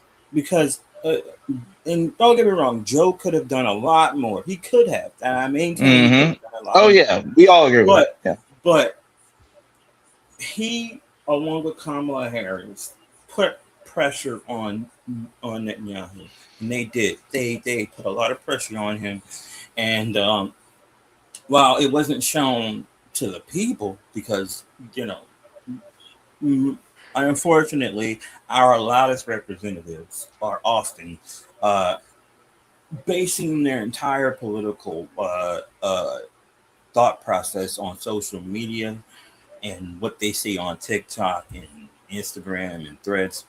That's how they form their political ideology. It's why whenever we ask about policy, they go, well, look about what's happened to Palestine. What's been happening to Palestine has been happening since 1947. Now they've Mm-hmm. just they have ramped it up though They have in the ramped. last Oh two yeah. years. They have, Yeah. but the point Oh of yeah. what Well. Yeah. Yeah. Yeah. Yes. I the just point of what add I'm making. real quick. If Mhm. I don't want to. If I add in random context, it's because I'm assuming this is going to be clipped, and I want to Mhm. defuse any dumb comment that someone can make No, you on good. the You good. video that I make. That's all. You Mm-hmm. good. No, you good. But the point that I was making is that this has been happening for decades and decades and decades. And if you don't think there has been nothing done about or has gone undone, I would I would ask you, what have you seen that makes you so unsure something's happening? And if you were to say, well, Congress ain't doing anything. I mean, not Congress, but the president isn't doing anything. And my question is, why the president? Because the president doesn't control war powers. That's Congress. And so Mm-hmm. much so that we have seen the Republicans multiple times uh, block reining in what the president can do in terms of uh, war powers. The Republicans have used their trifecta to effectively uh, stamper out and stop completely pulling back the uh, ability of the president to just unilaterally declare war. It has led Right. to multiple troops dying on a completely preventable war, and it has also resulted in unnecessary an unnecessary economic yeah, global instability for Mm-hmm. not just America but like countries as a whole. It is so much so that people are willing to deal with China than to deal with us because you know because not only have they torn up years worth of work, bipartisan work, to have effective peace, uh, or at least some form of less overt destruction. They completely dismantled it, and this is a consequence of not knowing how your government works. The people that actually can stop things are Congress, not just the Republicans but the Democrats. If they had bipartisan support and they didn't have the Speaker of the House stopping even it bringing it to the floor, Yeah. where the only option is to get discharge papers to be able to force a vote when the speaker says, "Oh no, I'm not going to have you guys vote on this. We're not doing this." I'm 100% behind the president, not my constituents, not the people I have to work with every day. And Um, yeah, that's where we lose the plot. It should always Uh-huh. be, I am a voice for the people. absolutely. That is where we've but real quick before I get mad again because I keep getting mad. Um Go ahead. Verbal Conservative asked a interesting question to me. He said, another clarifying question for my personal alignment. Why is it that when the left talks about capitalism, the conversation never goes towards a more proper definition of a profit and loss system? To me, the loss is more important than the gain. It teaches us what not to do. I can agree with that a little bit. I think in terms of define capitalism. A lot of people don't know what capitalism is. I think that is abundantly clear when they reference other countries as being a representation of what capitalism isn't, because they'll point to these Nordic countries, which they are not. They are not socialist countries or socialism at all. Right. Most They're a of them mixed are free economy. market. They're mixed Yeah, there's economies. Mixed most of mixed them free are like market. Yeah. yeah, they're free market capitalists with robust like Mm-hmm. welfare Social systems. systems. Mm-hmm. Yeah, so it's not even that those are examples. There are poor representations of what capitalism is and isn't. My point with all that is that I think when people talk about the negatives or the positives for that matter, is that they don't know what it means, and as a result, they don't know how to attack it or focus on it. If that makes any sense. Yeah. Of I would say more so the far left than like the typical center left because a lot of Democrats are more than okay with the idea that some businesses will fail, that some corporations won't be as successful as others. But where Democrats differ from Republicans is that when we want to make sure that the people who do lose in that scenario have those social safety nets, as far as the far left just wants to completely dismantle all capitalism, and it's like even like the Nordic countries you just mentioned, they still have free markets, they still have private industries, they still have businesses. It's just that they're taxed a whole lot to fund a lot of their social programs and everything. Hmm. And so I do wish that the far left would realize, okay, if we want to move in a more forward direction, then what is the most realistic way? I don't think they'll. I mean, at least not in our lifetime. So there would be, enough people in Senate to just entirely rewrite the Constitution and make it where we're not capitalism or anything like that. America is just too integrated into the world. We have a lot of buying power. We trade with a lot of countries. We have a lot of businesses that do business with other countries overseas and all this stuff. So it's just hard for us to do that because we are such a big country that is so entrenched throughout the world. So the better way to do that is just improve our systems to make sure that workers can't be exploited, to make sure consumers have rights, to make sure that people who do lose in that system have something to fall back on to help them. And I think that's kind of what makes, what differs the more center left, the more mainstream Democrats from your Republicans and everything, is that we want the system we're okay with capitalism existing. We just want to make sure that it's well regulated so that way people who do lose don't lose so badly to where, they're just shit out of luck, And I think that's the important part there. Real quick. What up, Mike? This is someone I went to high school with. He said, cool. so y'all voting for Abdul. They're not in Michigan. I'm the only one that's in Michigan. And right now, in this moment, I'm pretty certain that I'm voting for Abdul. But I don't know. I'm kind of on the fence, brother. And I hope you've been well, by the way. I ain't talked to you in like 10 plus years. If I was in Michigan, I probably would vote for Stevens only because of her proven track record. And that's mainly it. Because I guess for me, I'm looking at your experience in Congress. I'm looking at the colleagues that you've known, the relationships that you've built and everything. And I feel like because she has that going into it, and she's written actual legislation, she's actually written legislation, which is not too uncommon, but you don't hear about it as much as as you think you might would. So from that standpoint, of course, if whoever wins the general, I fully 100% support against any Republican. I would support Abdul. I have nothing against him. He did kind of ease some of my concerns when he did say, oh, he's more of a capitalist and all these other things. And it's like, oh, and he's not DSA. It's like, okay, you've eased some of my concerns, that will you be this crazy, far leftist type dude? And it's clear that he's not that far left as you might think. So if he wins, I'm cool with it. She wins, cool with it. Probably vote Stevens, but I have nothing against people who vote Abdul or anything like that, because I get it. He is, if you're more, more progressive, all that stuff, I get why you support him. And I have no issues with him winning the primary at all. Hey, and you know what's funny? I forgot to tell you all this.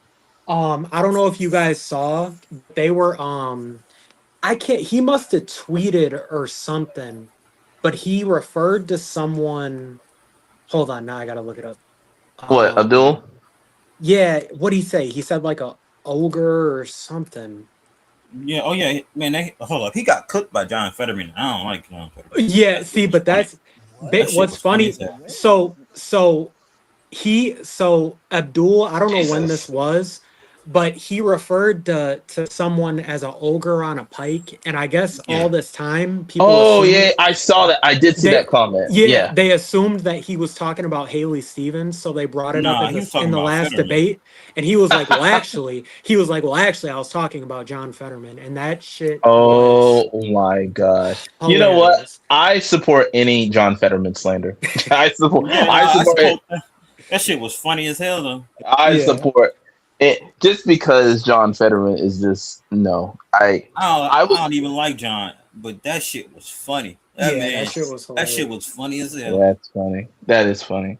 That's how you get cooked by that old geriatric. But wait, you said John? You said he replied? Yeah, you didn't see the reply? No, I didn't see. What did John Fetterman on? If I click out of this, it's gonna kick me off. Oh, I got you. It was funny. Oh my gosh. John. I've honestly never even heard John Fetterman's voice. I didn't know he existed until like 2 months ago. John Fetterman. It's weird because he came into Congress because Do you know who Dr. Oz is, right? Evan? Yeah. Yeah, he ran He again. magically got a DC position. Well, he ran as senator against John Fetterman in Pennsylvania, and a lot of progressives at the time were like, "Oh yeah, let's make sure we support John Fetterman." He came off as a progressive type.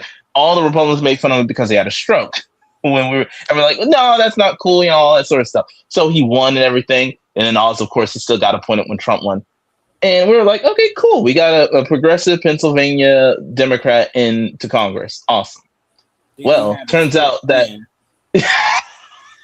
Then Jesus Christ! yeah. I think we need to clip that part out. No, it's cool. I didn't even hear it. I was reading. I didn't even hear God! He said he needs to have another stroke. No, I said he had another stroke. He had a stroke. I didn't say he needs to have another stroke. Oh, okay. Yeah. I it. Who got are you. we talking about? John Fetterman. He had a stroke. Yeah, so he had a stroke sometime before he started running. No, he had a stroke while he was. I mean, while he was while he was Congress. campaigning. No, Oh, while he was in Congress. Was in Oh, Congress. okay. And that's when he did the like weird flip. Yeah, And that stroke rewrote his brain. It rewrote his brain. It Well, did. that's what He they called- say. They use that as a reason, but like he did hunt down a black person. So I mean, He did what? Yeah. Wait, what? he did When? hunt down a black person. When did he do this? Like I don't know. I think years, decades ago, like when he was younger or some shit. God. Gunpoint. That should have been a red flag. It was a red flag, and people were like, "Oh no, not really the no." So Man. and so they still voted for him, and now we're here. That's that sucks. So he So Fetterman replied, and he called Abdul Pontiac Platner. Yeah, that shit. And Oh I'm assuming that he chose the word Pontiac because that's a city in Michigan that Abdul would have grew up kind of close to. So I assume that's why. But whatever, Fetterman, dude. It was still funny as hell because like I wasn't expecting it. It was only funny because like it was just like I think damn. I personally think Ogre and the Pike is still funnier. Personally, It is. It's a good example of trying to. I mean, it's a good example of trying to use a powerful person in Congress as an example of, hey, if we can take down this powerful person, it'll send a message to the rest. Problem here is though, John Fetterman is only powerful because the Democrats are in the minority. Yes. If you were to become the 51 vote out of presumably John Fetterman becoming the 40, I guess at this point the 48 vote for the GOP, you would be then the most powerful person. And if you do something that they don't like, they're coming for you. So, oh yeah. All right, brother. It's a weird point. Real quick, the Global Conservative is getting out of here, so I just wanted to. All right, see you later, man. Your departure. See you later, Dan. Quick, thanks for coming by the stream. He did make a funny a couple minutes ago. He said, "I'm okay with Fetterman, although he needs to change his 13-year-old Gamergate wardrobe." Oh yeah, that shit's weird. That shit's weird. It is weird. Brother needs to update his entire order. He's right. That's no. I don't need you. I don't need you in a suit, but I'm gonna need you to show up in something more than jorts and a hoodie. What you doing? In the Senate, the U.S. Senate. Yeah, it's weird. What you doing? Even I dress more professionally like that, and I'm like a teacher. Yeah, it's weird. Guys, yeah, it was nice. It was nice having you on there. It was nice having you. We actually really appreciate when you pop up. Yeah. Yeah. Tell more people about us. Tell your friends about us. W conservative. But guys, I gotta be real with you guys, man. This shit, the state of this of just all this shit. I am so for every day I wake up and I remember that this is my reality. Yeah. And I don't understand. Is humanity doomed to fail? Are we I doomed? Are we doomed No, not to not self it extinct can, ourselves? not necessarily. We could still fix This it. is what It's I this just is this is what I want to cue up real quick. I'm now playing the role of the apathetic average citizen. yeah, Guys, bring some bring some hope. bring some hope. Convince me that our country can get back on the right trajectory. I need let's bring Well, some positive or some hopeful words. Jamal could talk about how many court cases like Trump has lost, trying to pass Oh some yeah, of like his he crazy loses executive orders. he loses like all of them. he Yeah, he loses them loses. all the time. It's Yeah. just even on the Supreme Court. Oddly enough, he loses a lot of the Supreme Court cases. Yes. It's Yep. just unfortunately some of most of the Supreme Court that are the six conservative justices particularly do not like black people and other people of color. And whenever a case that is close enough that is crucial for them, they will vote Mm-hmm. against it. They will absolutely vote against it. And that is a consequence of both 2016 and 2024. Well, maybe not 2024, but it's a consequence of 2016, where the Supreme Court was on the ballot, and as a result, uh, they gave Donald Trump two more picks, and now Yeah. because of those And two more yeah, picks, you that know, right there was my like coming to Jesus moment. so After it's after I, yeah. yeah, go ahead. It's you could look at that, but you could also look at the 36. Well, not even 36 now. I'm pretty sure it's a little bit more than 36. But the 36 seats the Democrats have flipped, as opposed to the Republicans, who have flipped 0 seats since January. The hope is the hope is there, and is the hope is not something you need to look for, but it is the hope is making sure you tell your representatives, I'm not going to stand for this insubordination. I'm not going to stand for this hostility Mm-hmm. in which you have decided to abdicate your own power because you're afraid of a president that you will outlive. The hope is there, and it's really about whether you want to see it or not at this point. And Yeah. you you also cannot expect everybody to be hopeful, as my response or your response to these actions are different than like someone who doesn't know enough about uh doesn't know enough about the government or their own government, and who to be angry at. But It's but Mm-hmm. I cannot manage your hope, but I also will stress the importance of looking at the controllable and looking at the limit. Mm-hmm. Yeah. So I can't manage your hope, but I can point you to something you can be hopeful for, if that makes Yeah. sense. but Yeah. Control. you know what the Oh. crazy reality is? It's not even we're to a point where people not knowing how government works isn't even the primary issue. The primary issue is social media has created an imaginary idea of what government is. People believe in an idea of our government that doesn't exist. That's Hmm. what we're fighting. We're not fighting a lack of information. We're literally fighting Too much information.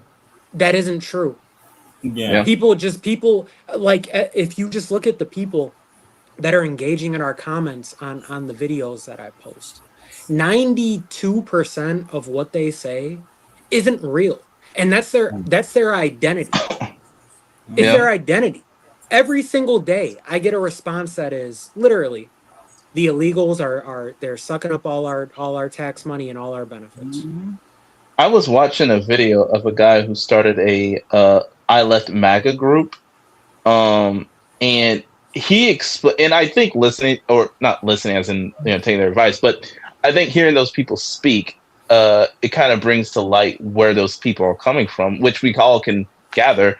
But the way he described it is that he just felt enraged all the time. He just felt angry all the time. So these people are just perpetually angry and outraged by things that don't even exist based on what their algorithms are telling them to do. So, Mhm. and that's kind of the core issue is how do you, I mean, again, you need independents to win elections. You need Democrats to win. For Democrats to win, they have to pull enough independents over to our side in swing states and all that. But in terms of like winning over MAGA or getting more people to just understand who are more right leaning, that these people do not want the best interest for you, and to get them to understand that the idea of what government is, or the Democrats are, or the left is just a lie that has been crafted. It takes a lot of work. And the guy he did say what helped him kind of detoxify himself was by looking at other media, by looking at what the other side was saying. And I can Mhm. speak from experience. That's what helped me. I just looked at what the other side was saying. I just Yeah. listened to their arguments. I just tried to make sense of their arguments and try and understand where they were coming from. And it started to click. And as I started to pair that with what I was seeing from Trump, it started to make a whole lot more sense. And I was like, oh yeah, no, I can't. I'm not a right winger. Yeah. I no. And And I can think, I? go ahead. Oh, I was just gonna say, I want to cite my recent experience the other day when I watched the first Abdul Sayed and Haley Stevens debate. Right, Mhm. Mm-hmm. I watched that. All right, there's actual substance. Then I was like, hey, let's see what's going on in the Oh Republican no. in the Republican governor race primary. Oh Let's see what's going on Jesus. in that. I haven't listened to standard Republicans talk in a really long time. Let's see Yeah. what they sound like. This is my first time listening to standard Republicans talk in a couple years. I cut that shit on. All I heard verbatim was who is going to cut the most programs. That was the argument. No, I'm gonna cut the most programs. You're not. I am. I'm gonna cut everything. I'm no, actually, I'm gonna cut more. And my record, it's like, bro, whoa. The crazy part is, if Mm. I would have listened to that a couple years ago, I wouldn't have even been hearing it that way.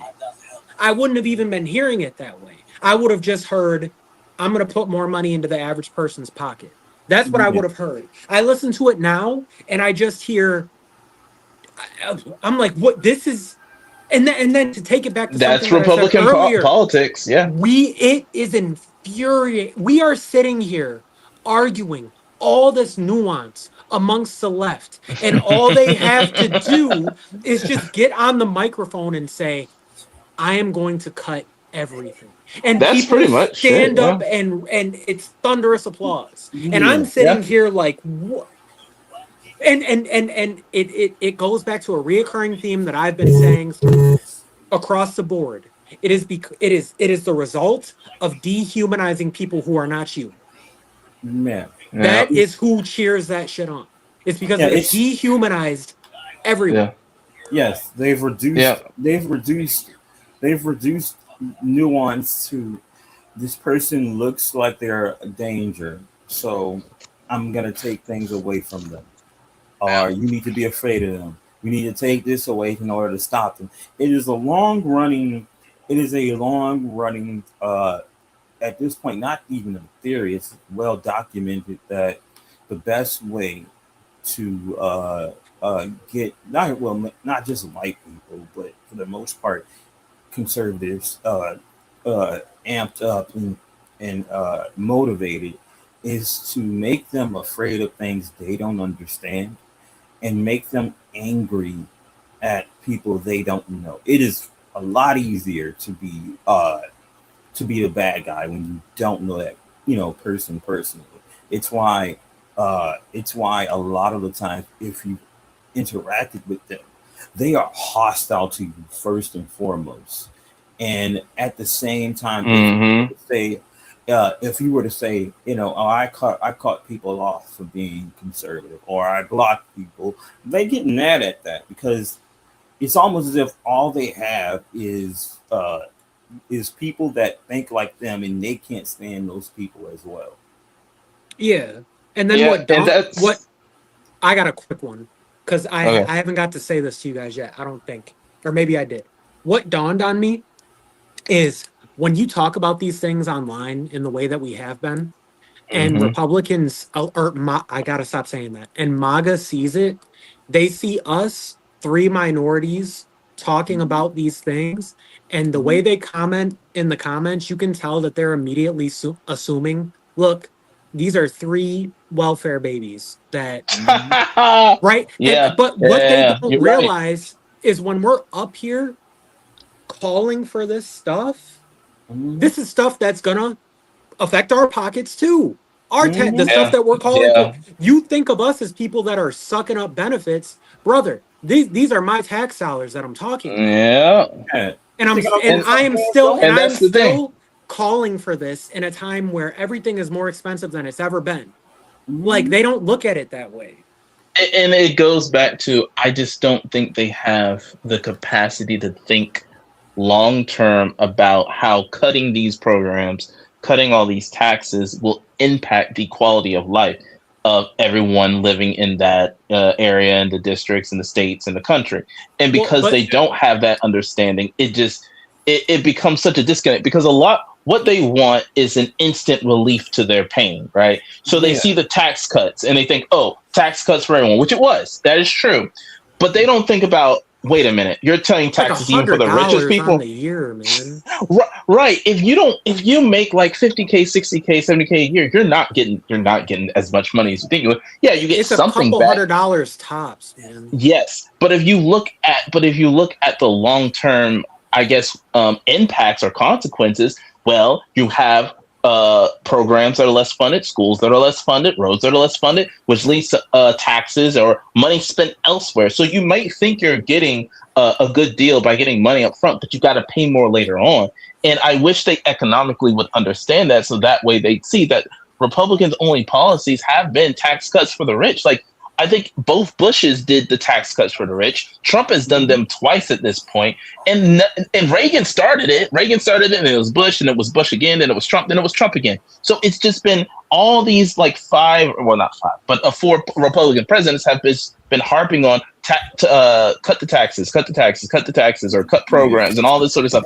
And it's like then a Democrat comes in, tries their best to fix it, and you end up with a better economy. Clinton, he balanced the budget. Obama, got us recovered from the 2008 financial crisis. Biden got us out of COVID. So the data is there that Democrats, if you care about the economy, if you care about money, if you care about those type of things, then it's been shown that yes, Democrats are better for the economy in general. And I've never seen like a Democrat like raise taxes on like middle class people. It's mostly been going after the richest people that they tend to do. Like with the Yeah. IRA bill that Biden passed, it was geared towards those big corporations, not the small business. But if you make $1 billion profits, you got to pay up, right? So it's like Yeah. all these ways to raise money for the government that Democrats have proposed have been mostly coming out of the richest people's pockets.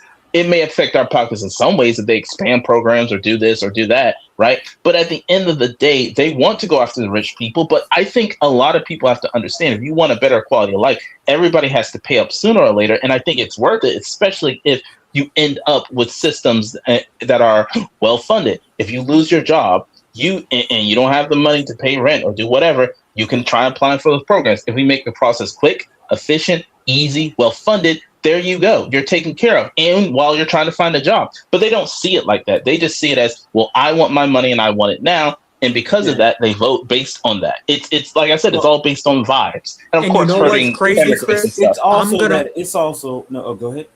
I was just gonna say I'm gonna post that in-depth explanation that you just did, and they're gonna say no, not true. Or Nope, call me a didn't welfare happen. baby. Or oh, I Nope, bet you are on Medicaid. Oh, I bet didn't you are on happen. SNAP. I'm like, Didn't what? Like, happen.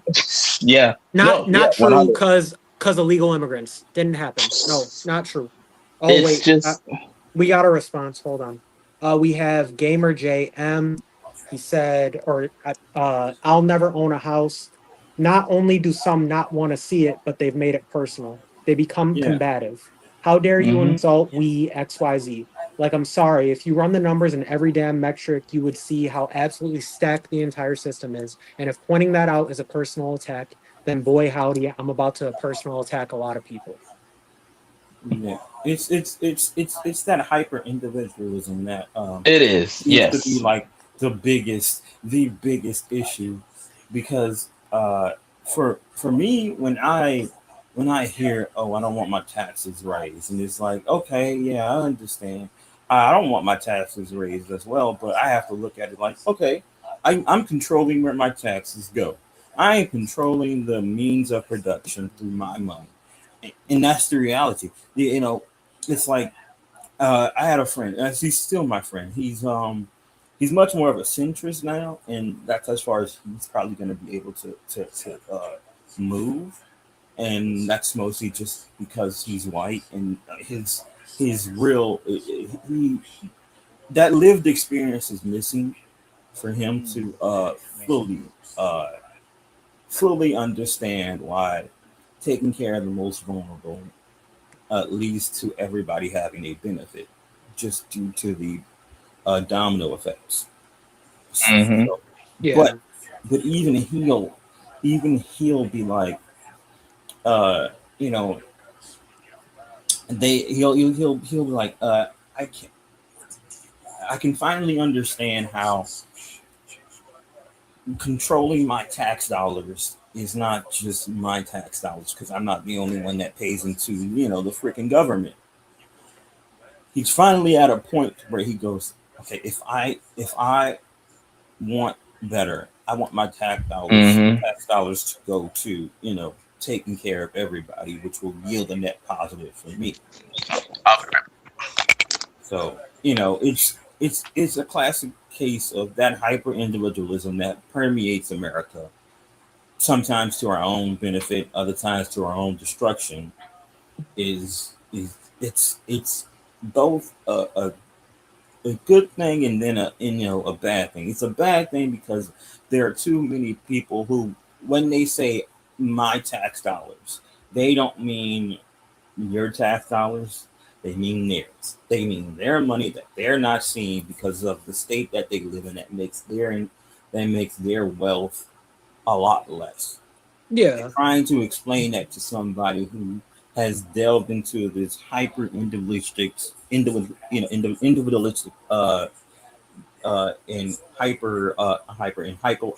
in an echo chamber, and being fed years of propaganda and years of fear. It's hard to break that, because even if you present them with tangible evidence, they'll just reinforce their original beliefs, because it is a lot easier to believe what you want than it is to acknowledge I was wrong for them. They do not like being wrong, and often when they are proven wrong, they delve into personal insults. That's where that's why you've heard the thing of, I'm owning the libs. That's why the far left calls us shit libs. They don't know Yeah. who the freaking liberals are. They Yeah. don't, but they know they've been told on social media, or shown on social media, that uh that a few Democrats who are in red districts, at the end of the day, they answer to their constituents. They Yeah. that's all they know. So in their mind, liberals are the bad guys. Never mind the fact that regular Democrats and progressives make up majority of the Democratic Party. Yeah. That is, and the far left are such a minor on on the Democratic Party, that not even the Republicans look towards uh, including them in the coalition. Yeah. And that is why the Republicans don't even interrupt them when they make the Democrats look bad. Because while the Republicans aren't reaching for them, the Republicans are not going to stop them from becoming a consequential piece of ammo against the Democrats. Oh, we got a long hold on, I let's see see. that. I feel. Um Gamer JM, I wonder how much less money the military would have if you could fill out a form when you do your taxes that tells them what to use your taxes for. Like a list you can check off, and if you don't choose it, just get split evenly. Let's not worry about how this would never be reality, but just in theory. There are Americans who support the military, so it wouldn't be zero. But in this theoretical world where everyone has a say in what their money does, I wonder what it would actually do. That would be interesting to see. That would be interesting. I mean, and it's not that it couldn't be done in practice, as there was a polling data that showed that uh, uh, majority of Americans, at least around, I think it's like 56%, would be in favor of taking money away from the military and investing that money into a bunch of the already established social programs.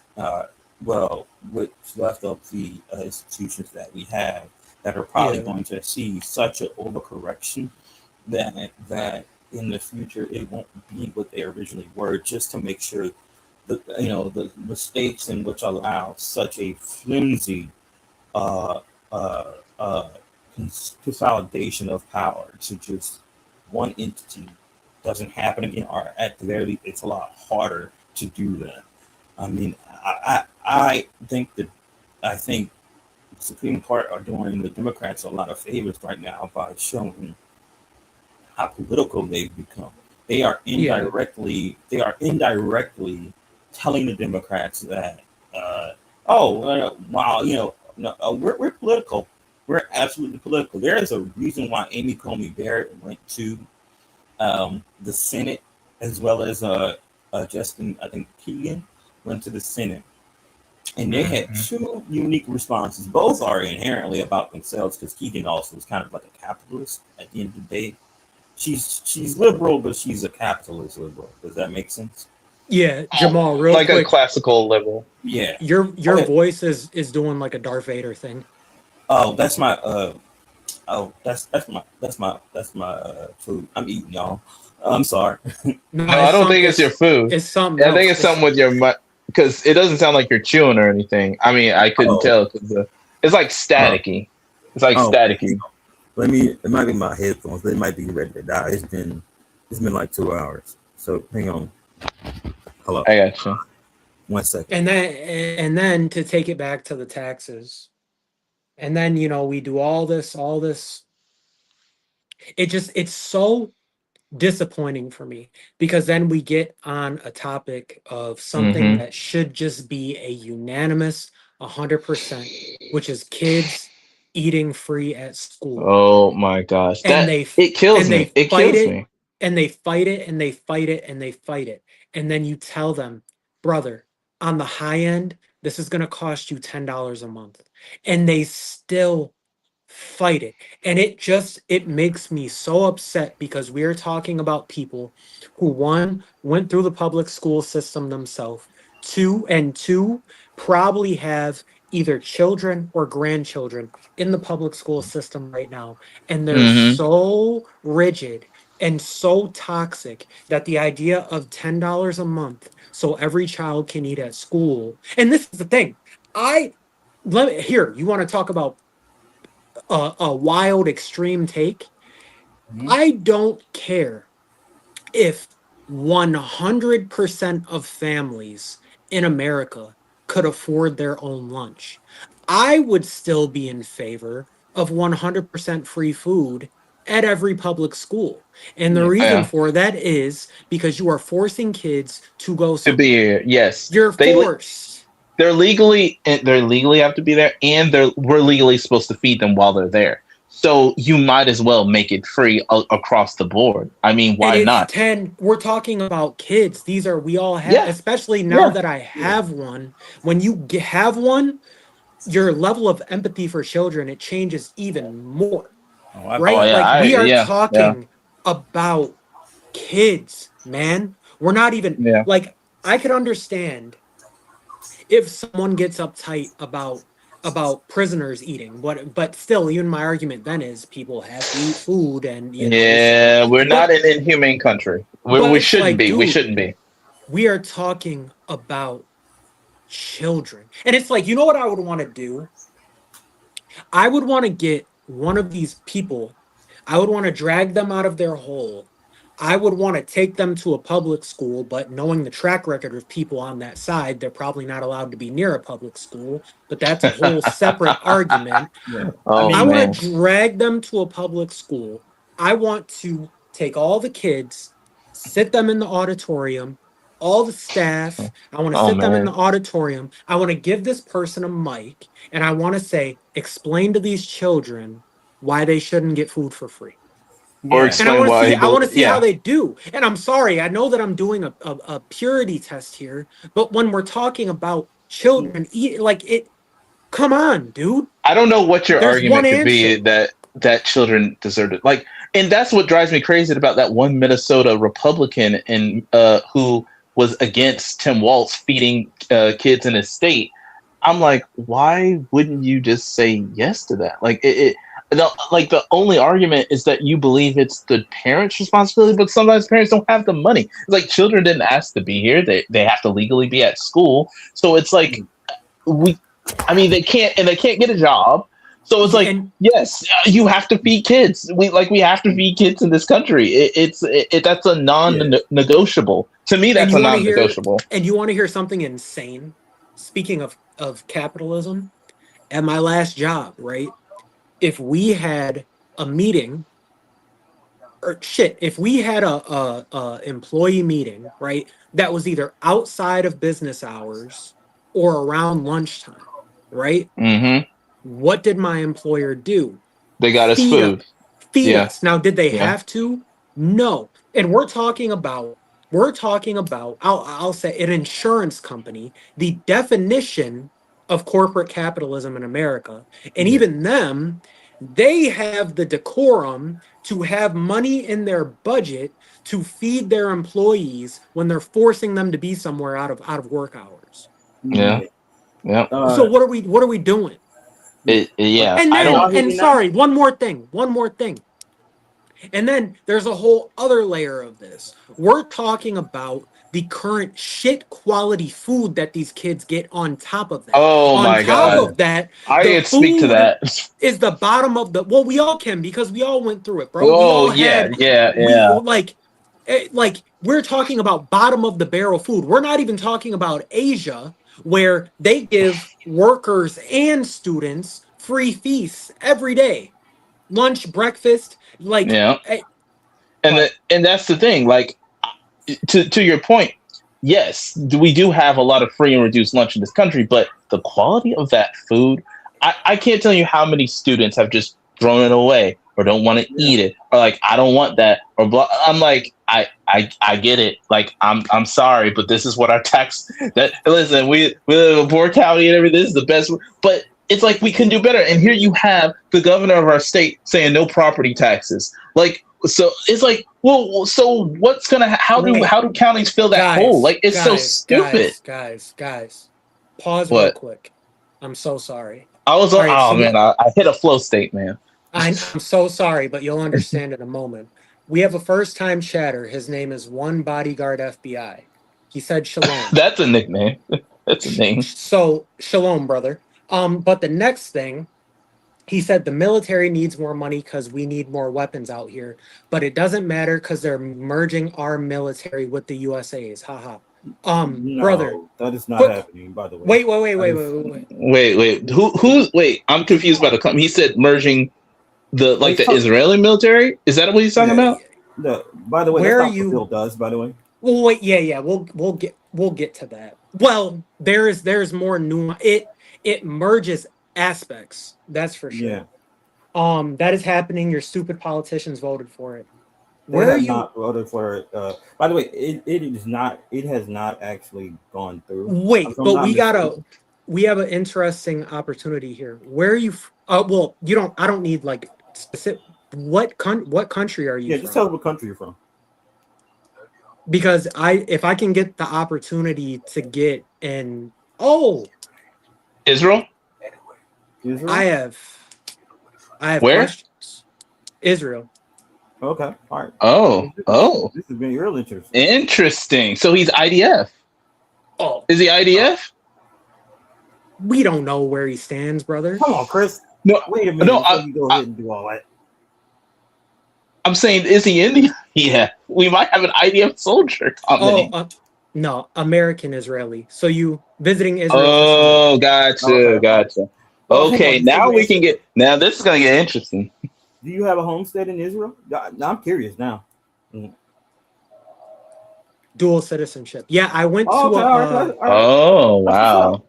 All right. I That's went what's to up. a high school that had a very big Jewish population. So a lot of people I know they did the same thing. Like they, if I understand correctly, like you get to just like it's all expenses paid and everything, right? Yeah, I think so. I think, yeah. Thought so. Okay. Well, All yeah, right. that's That's cool. what's up. You're the first person. Israeli, we've had commenting. Yeah. Well, just in general, our first international kind of chatter. So that's why I paused because I was just like, oh, this is cool. We got someone with a different perspective. Yeah. You know, we could ask him that one question. I have many Well, hang on. questions, but I don't know what's I don't know what's I don't know what's let's stick I don't know to what's appropriate. well, first off, I think let's start what he let's start with what he originally said before he introduced himself. Oh, about the With the merging peace bill. merging the Yeah, With the peace military bill. stuff. it's so Yeah, much let's better talk here. about Free that. healthcare, free education, free birthright trip, and our food is actually healthy in shops. So I guess I wish we had that. like Yeah. yeah, that'd be dope. So like Told you they were a liberal democracy. no, I never doubted that. I know. I know. So yeah, no, Jamal is right. So let's just so I'm gonna read the comment again. The military Hmm. needs more money because we need more weapons out here, but it doesn't matter because they're merging our military with the USA's. So wait, so you're Amer so when you say our, are you talking about America or Israel?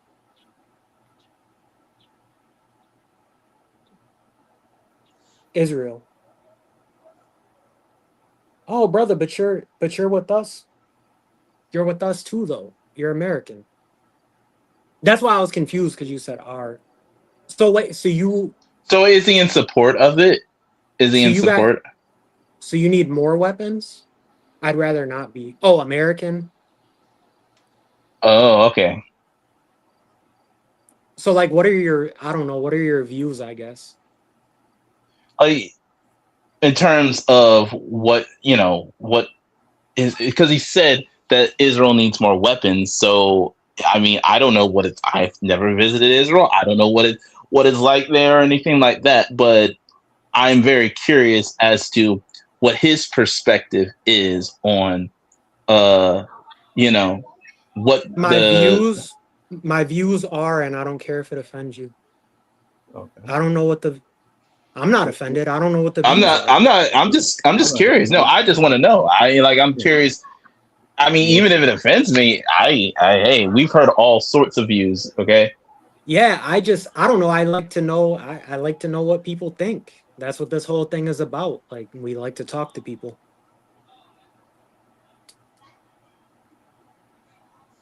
Like, I mean, if you support the Israeli military, I just want to know Okay. why. You know, Okay.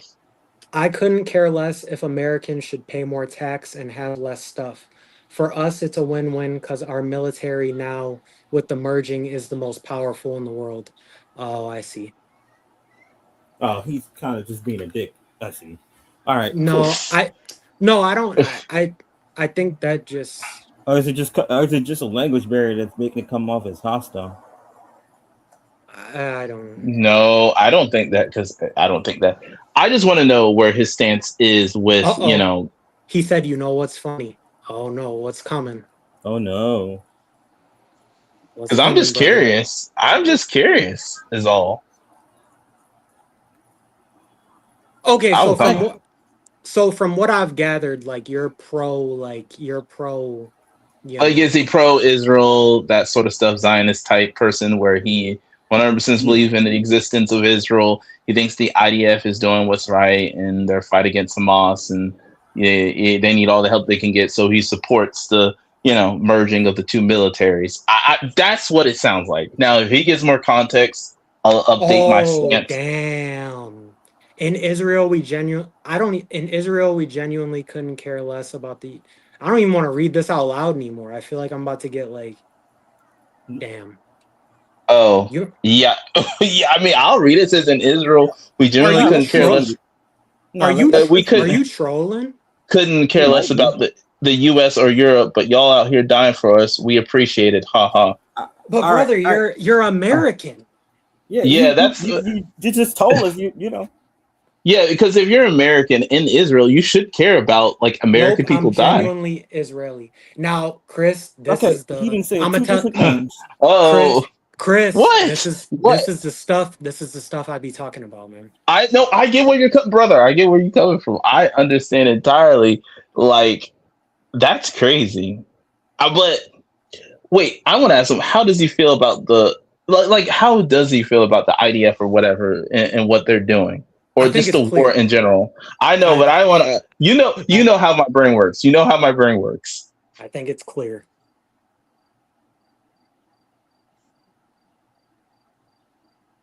Like my question to him would be: so does he support like a ceasefire? Does he believe that the IDF has gone too far? Does he think BB has gone way too much, or is he full? Like, is he full just on do whatever you need to so that Israel can prevail? And I think Uh, we know, but I think we know. I think we know, Hmm. but I would love for him to kind of add more context to that. my My grandfather. grandfather moved from Europe to Israel in 1948. I was born I'm assuming in Israel. Then when I was a child, my mom moved us to the US, but now I'm back and forth. Well, I have a tidbit for you. Oh, now that's even I more. Okay, good. so I no, I'm not gonna do that. I'm not gonna do that. No, I mean you could do it. Do it after. Do it after. No, After we I have was fun. just being I funny. know, but it would But be no, it what would, I it'd was be gonna say interesting. is I my so on my mom's side, my so what would this be? Like my great grandma or grandma and grandpa, they left France and Germany, they're Ashkenazi, and they came to America. They got out of Europe before things went sideways. I think they got out of Europe in like the like maybe around like 19. The only reason I know all this, it's interesting because my grandma, she has all the letters from when they left Europe and came to America and like diary entries. So you could it's just a real interesting piece of history that my grandma Okay. has. Gotcha. But they Okay. got out of there just because I guess they could sense that things were getting a little weird even before Right. the bad guys showed up. Hmm. Um but yeah, this was a welcome thing that Yeah. happened. And now Yeah. we're here and this is where we are. So Yeah. And I got questions. Well, no, not Yeah. questions because I don't know if our friend is still with us or not. I don't care if he's still with Oh, us he did. now. He just commented. He just commented. Yeah, What do y'all I got think? questions. Okay, let me start. He said, "What do y'all think of Israel though?" All I'm right, you go curious to first, know. then me, and then Jamal. All right. Okay. I'm a key. Yeah, Go ahead. Just say it. Just say it. Say your opinion, man. I'm gonna be real. I'm not down with what's going on, brother. I can't Yeah. lie to you. I'm not down with it. As when it comes to the people, like the civilians, the human beings that reside there, I'm down with y'all as people. Hmm. I'm not down with some people that are in charge. No, I do not. I don't like them. Why did he I don't immediately like them at assume all. that? Damn, Why did I he so immediately so took assume the that? I damn condemn them, and I am boy not went for down the with them. worst. We I am don't. in a We don't. No. We don't Man went support for the Hamas. We nope. don't support. No. nah, No. not We at think all. See, they're awful. We think they're absolutely awful. We think what they Not th- did at was all. awful. We think they should lay down their arms. We think what they've done to Palestinians and Jewish people and Israelis Yeah. awful. yeah. And whatever So happens to them, they deserve it. Okay. When it comes to I'm not Hamas. yeah, I'm not down with them, but I'm also not down with your leadership. I'm not Yeah. down with them either. It's Oh I no, possible for two no, things to neither be am I. true at once. yeah, No, I'm not BB down with the is current out of body at all. control. Son, there's nothing wrong with what we're doing. I mean, the thing is, I'm gonna be real with you. The things that I'm seeing happening are so bad that I don't even want to I don't even want to say them out loud because I feel Yeah, like, you know what I mean? yeah. And what I mean, Germany and Christians did to us. I don't think that makes it okay. That doesn't like you and just look at black people as an example, right? Like we've been through some awful things. Like slavery was We still extraordinarily going through awful traumatic, things. all right? And they're still trying to, disenfranchise us here in the States with with what government and Supreme Court is doing. But that doesn't mean I'm going to like look at every like white person as the enemy or anything like that, Yeah, or think that they're here to like genocide me. No, of course not. Right. So, I'm and a that's kind Christian. of and that's kind of like we understand the history, we understand like the Holocaust, we understand why the whole world had a lot of sympathy for Israelis, and was like, okay, we have to put them, or Jewish people, and had to put them where they put them at, and that's led to a lot of conflict, a lot of bloodshed. you know and so I think a lot of what Israel is doing right now is not to its best interest or the interests of innocent people, including Palestinians and yeah, Israelis, right? It's just not. Like the settlers and how they justify their violence isn't cool. It's not cool how Bibi Netanyahu and a lot of his government think that they want to expand and demolish all of Gaza and just establish their own people there. I think there should be a two-state solution. I think Bibi needs to get out of there. I think Israel needs to elect someone better who actually cares about the welfare of Palestinians. I think Hamas needs to lay its arms down so that way that peace can happen. And we need a president who actually is strong enough to mediate on behalf of those groups of people. And I think that's the issue that's being that we're running into, is that you have an idiot for a president. Well, beyond idiot, he's a malicious idiot for president. You have Bibi Netanyahu, who's an opportunist. You have people like Ben Gvir who have genocidal tendencies. You have Hamas, who actually wants the death of all Israelis. You have the worst people in charge right now in this conflict, making it impossible for anyone to find any lasting peace. And that's the issue. So, And so he asked, "Are y'all Christian?" I'm Christian. They do their own thing. a little But bit more then agnostic. Yeah. Chatter. I think I'm more agnostic at this point in my life, but I was a Baptist for the majority of my childhood. So he said, Oh, same here. Palis- Yeah, yeah. he said, Palestinians don't deserve to live here. This is historically our land, and we will take it Oh, back by force. I'll let you Brother, handle it, Evan. yeah, but that's you. Yeah, I'll That's let you handle you, that one. and I'll back you up. I will back you up. Go this. ahead. This is you. So Jesus was Jewish, right? Let me ask you this, because this is Oh do man. you. So what is him being? What's your get to the point? Do you think that he would support what's happening? Is that where you're about to go with this?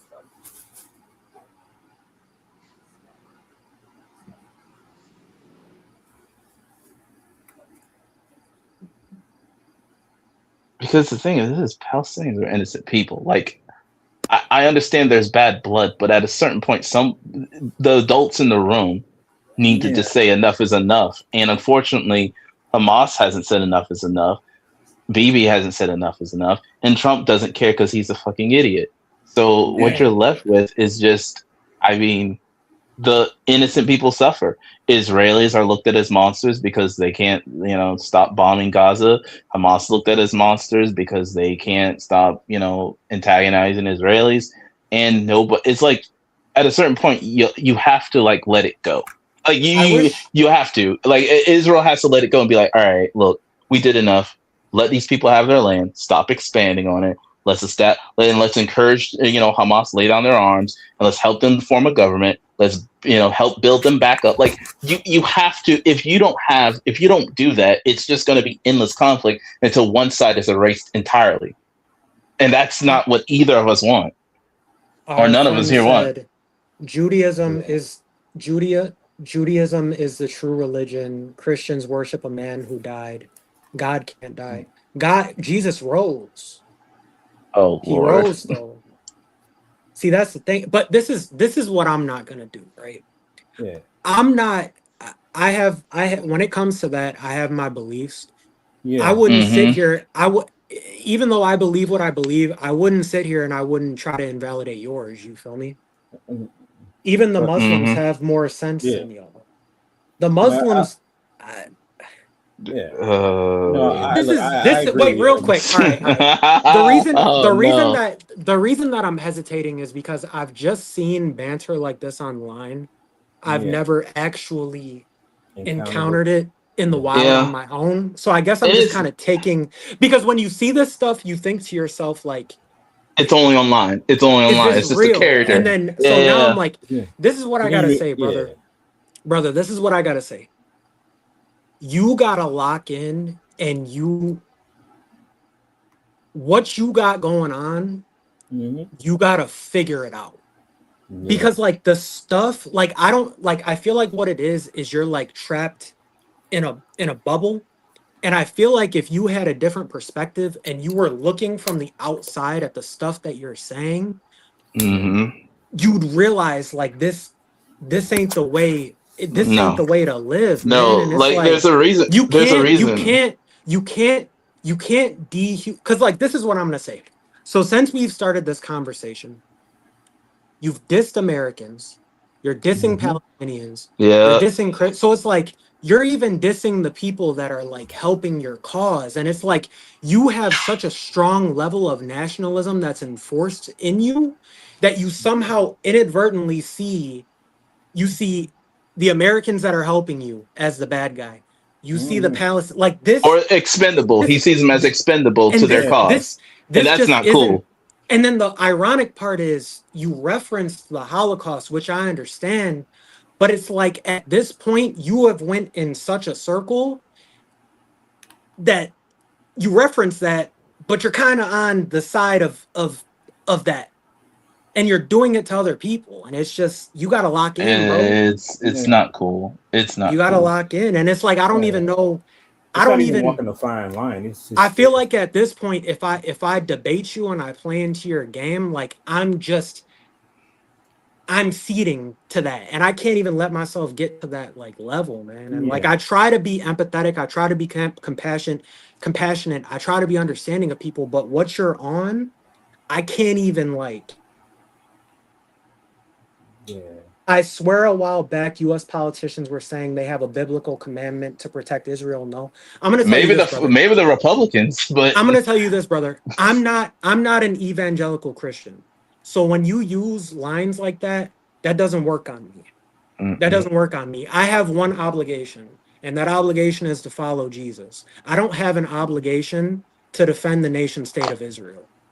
So Yeah, that doesn't work with me, Yeah. yeah. you know. I don't know. You got to lock in, bro. You And got to lock in. on top of that, look, it's been a while since I've touched on like anything involving like Christians and Christianity and shit. But one thing that I Yeah. used to maintain is used to preach taking care of your neighbors, and as far as I'm concerned, innocent people are my neighbors, and Yep. I don't want Absolutely. undue harm done to people because they exist. If Yeah. if if it is at a point to where people are dying or people are suffering because of some weird case of nationalism and under the guise of patriotism or whatever you guys call it in Israel, I don't want it. I don't want it.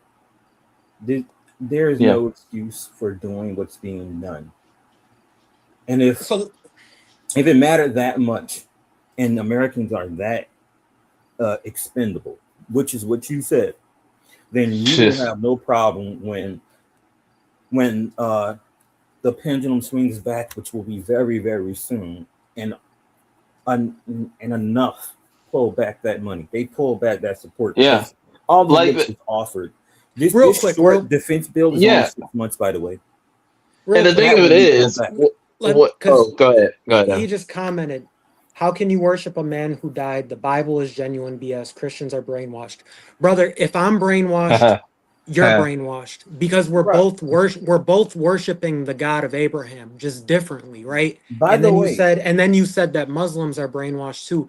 There, if we are, if us and Muslims are, and this is the thing, like this is the difference between me and you. The argument, you want this to turn into a Christian versus Judaism. I'm not gonna do that because at the end of the day, if a man is trying to pursue God, they have the same call that I have. And I'm not going to attack them for that. So you can keep doing the us versus you thing. I'm not going to do it. Because if you genuinely are trying to find God, I support you. You're just doing it differently. And this is yeah, what I always say. This is what I always say. If you actually are practicing, you are actually practicing Judaism. This is what I'd say, and I'm stealing this line from someone else. uh Creator George Jenko, you go pray and I'll go pray, and God will correct one of our hearts. So if one of us are wrong, God will correct it. I'm not gonna. Jews have suffered for thousands of years. From now on, it's only up for us when the true Messiah comes, not some BS Jesus. But what I'm trying to This is why what it's so hard for Democrats to support Israel right oh, now. It oh, like oh, it is so toxic. It's just I don't want to hold on. debate. I don't want to debate Judaism versus Christianity Yeah, with you because it's just not. I'm not gonna do that. It's yeah. not yeah. productive. On top of that, Evan, I don't want to stop, you from doing your thing real fast, but I just want to point out twice now he's stated multiple contradictions of where he stood multiple times throughout what has been confronted. Soon as someone makes a valid point, he changes his stance. I don't think bro is what he said he is, and I think he's trolling, which is why he keeps changing the topic. As first of all, you just said you believe in Christianity. Now you're saying the Bible is BS. Which, hey, look, I am not up for the debate in that. I don't care enough. The shit doesn't fucking matter to me. But what does matter to me is whether you stay consistent or not. So either you practice what you preach or you don't. Either way, stay on one topic. If not, then well, we're just gonna probably assume you don't actually, Yeah, no, mean what you say. he didn't say he believes in it. He asked me if I did because he wanted to set up this Oh, okay. conversation. I was about to say Yeah. because like you keep changing where you stand, brother. I'm gonna need you to fix this shit. But this is what I'll say because we share the Old Testament, right? And I think I have an idea of the direction you might go. But when it comes to what you're supporting, right? In regard to the IDF, Israel, what's happening to the people that you don't like, does that reflect, like, does that line up with the values in the Old Testament to you? What you're supporting? Because we don't even have to talk about Christianity. We don't have to talk about the New Testament. We can just talk about the Old Testament.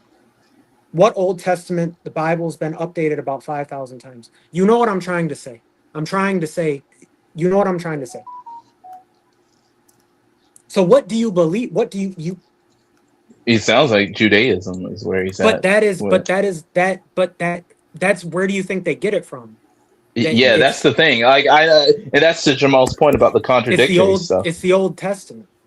Yeah, and he So I'm keeps just trying to changing his stance. understand because God, like, I don't understand how you can be practicing. I don't understand how you can be following the God of Abraham and supporting what you're supporting. It doesn't make sense to me. It It doesn't doesn't. line up. Like as a Christian, right? Like, and I'm not just saying this to you. I say this to evangelical Christians in America, the ones that support your cause. It's a contradiction them supporting what y'all are doing because it doesn't line up with the teachings of the book. Yeah. So so this, and that's especially why I don't understand when people like you try to like intertwine the religious aspect of it with the nationality aspect of it, Yeah. because they Islam and Christianity stem from Judaism. That's what I'm saying. That's what I'm saying. We share the Old Testament. So if you are practicing in Judaism, then how do you support the violence of today? It doesn't make any sense to me. It's And not don't adding up with his views. and I don't know if you're gonna use I don't know. I don't know, It's man. not. I don't know. It's not I don't adding know what up. to say to you. And it's like, and I'm telling you, brother, you're trapped in a bubble right now. If you're Yeah. not trolling. And the reason I don't think he's trolling is because I've seen this discourse Mhm. a million times. I haven't engaged with it personally, but I've seen it online, and it always goes the same way. And it's like I don't understand why you ask me how I feel about what Israel's doing, and I say I don't like it, and then you say I support Hamas. I don't like Yeah, Hamas at all. I'll sit here for 2 hours with you and talk about how I feel about Hamas. I don't support them at all. I'm an American. I support the United States of America. yeah. At the end of the I, day, I, the reason why I think he's trolling is because one, he came off super antagonistic, like without warrant. Two, he keeps changing he keeps changing his stance. So that's why I think he's trolling. If he's not trolling, then he is oh, not prepared to have this he did he conversation. did he did the thing. He did the thing. What thing? I'm gonna read The the comment. the Don't read it. land I'm gonna read it. Oh, that thing. the The land was land thing. promised to us. Mhm. Oh, All right, brother. See, that's why I said. That's why I said. That's see, why I said I think bro is trolling, But man. this is I'm the thing telling is you. that is no, I get it. I do get it. But I don't but agree with it. a lot of Israelis that live in Israel, I wouldn't be surprised you walked around and you found a lot of people who have those similar Christianity never views to Yeah, his.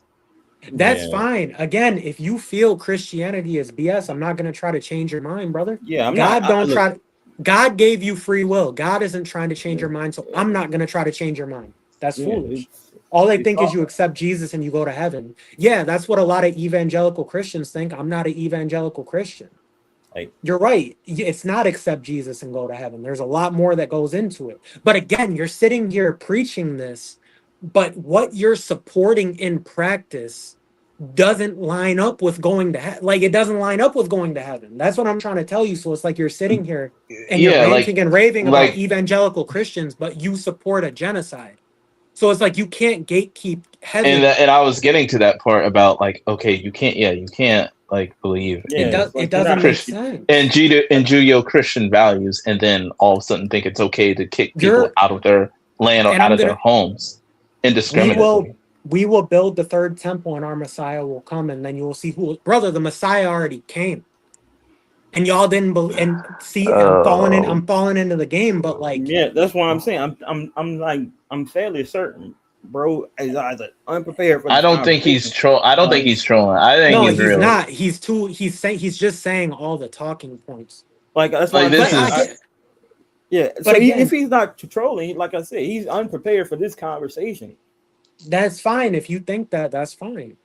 He's But unprepared for again, this all I'm conversation. saying is, you. Can't, don't sit here and speak on God's behalf and then talk about the bad shit that needs to be done to an entire group of people. It doesn't make sense. Because it's I unchristian you like to keep even talking, do you that. keep you keep pointing into what you perceive as flaws in Christianity. I just want you to explain to me how you can claim to be following Judaism, but you support the violence that you support. That's what I want you to explain yeah, to me. It especially doesn't the make innocent people. sense. Like, because he wasn't specific. He didn't say Hamas straight up. He said like Palestinians in general. It's like, brother, I don't think innocent Palestinians asked for any of this or deserve any of this.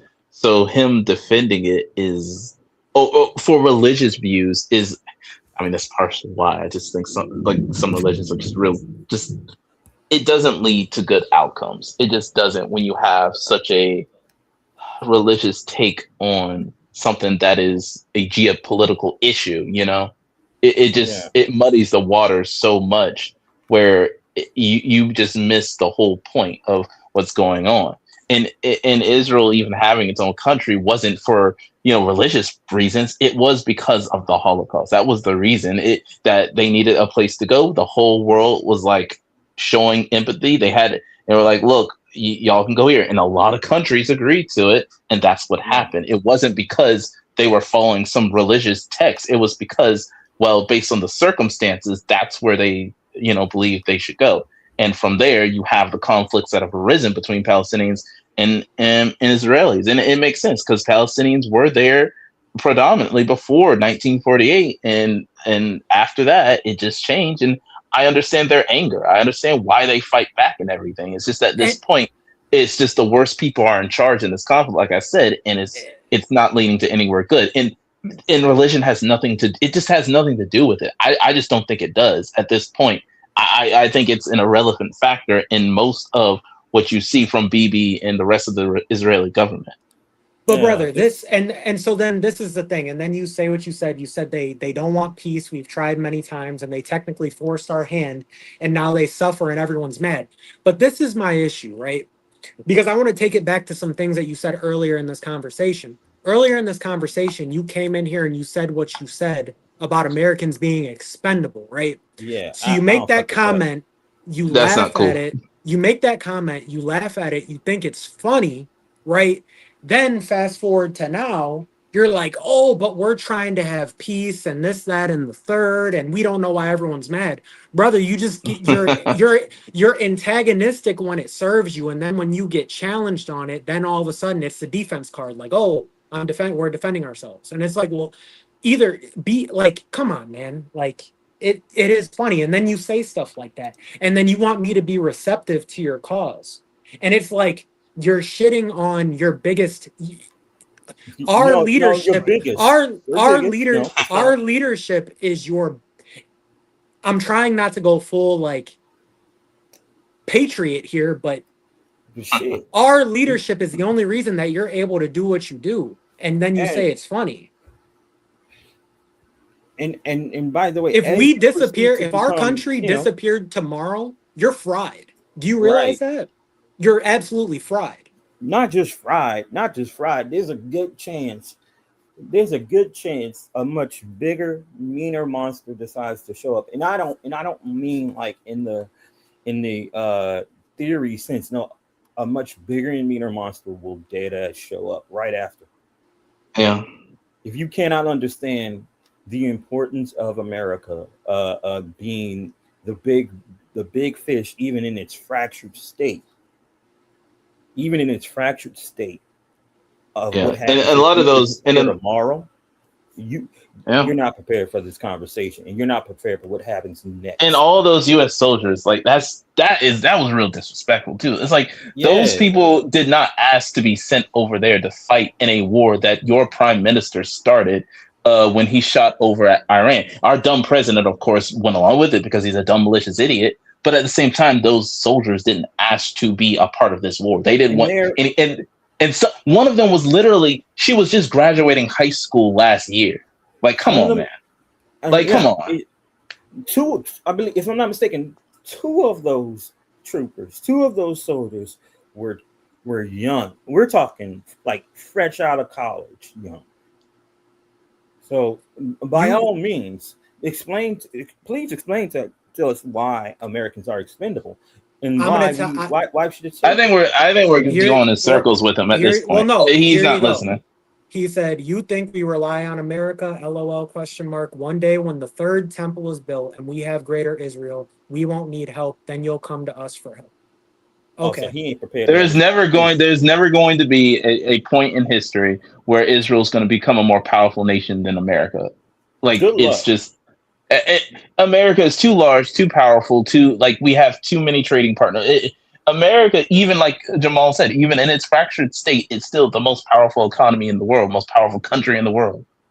You would genuinely have to not only fracture, you'd have to destroy us for it to be at the point where it's and I genuinely mean it. There is a reason why, even though Canada and all the rest of them are trading with China, they are probably hoping America comes back to its senses. Now, and I don't just mean in like the theory state of things. Genuinely, they are waiting with bated breath to return back to normal for no other reason than you need a much bigger bully. We didn't choose to become the police of the world. We didn't choose that. They made us that. Yeah, especially after World War II. It sealed the deal. After we made the atomic bomb, dropped it. Pause. We're almost at the 3-hour mark. Just heads up. Oh yeah. Why is this African talking so much on behalf of the U.S.? Brother, okay, all right. We're done. No, we're done. This is what I'm gonna say. This is what I'm listen. This is what I'm gonna say, and then I'm not acknowledging another comment. Okay. Yeah. So, oh no, the racism came out finally. And I've been telling you? Couldn't take it. What have I been telling you? It is MAGA. I've been telling you this. But anyway, my brother in Christ. This is what I'm going to tell you. I wouldn't call him my brother in Christ. I'm just saying. My brother in Christ. Enjoy this little moment of evil and hatred that you're enjoying. Relish in it, hold on to it, because we have a very important midterm coming up this year. And then in 2028 here, we have another election coming up. We are going to get the Democrats back in office, and your rampage is going to be scaled back immensely. I would So just like to point out, enjoy, because it's going to be taken from you very fast.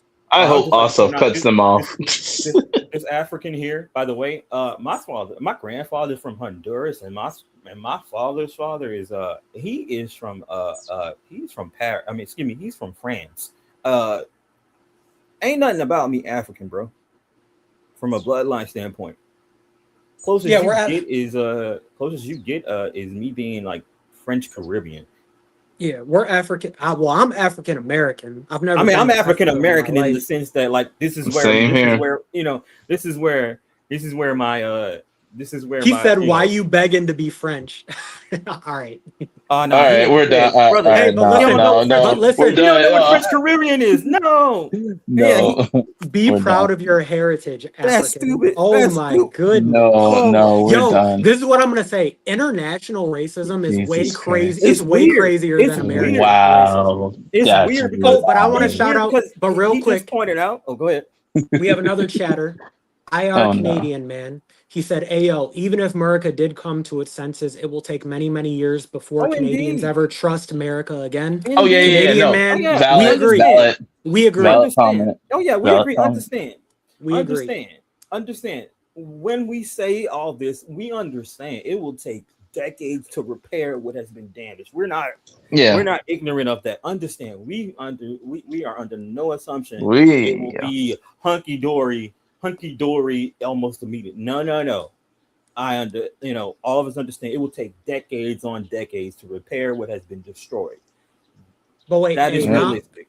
Now I'm gonna but one bodyguard FBI. I will say, for the record, I am 2% Ashkenazi Jewish on my mom's side. I was waiting for you to use that shit.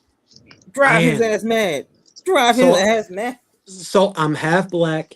I'm also French German, but I am 2% Ashkenazi Jewish. So I actually have a say in all this to them, bro.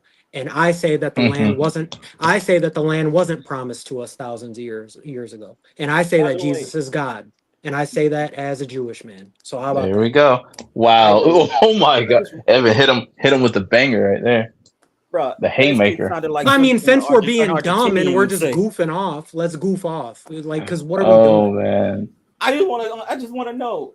Like, Africans is crazy. I just want to understand. Why do you think that was offensive? Because like it's not offensive at all.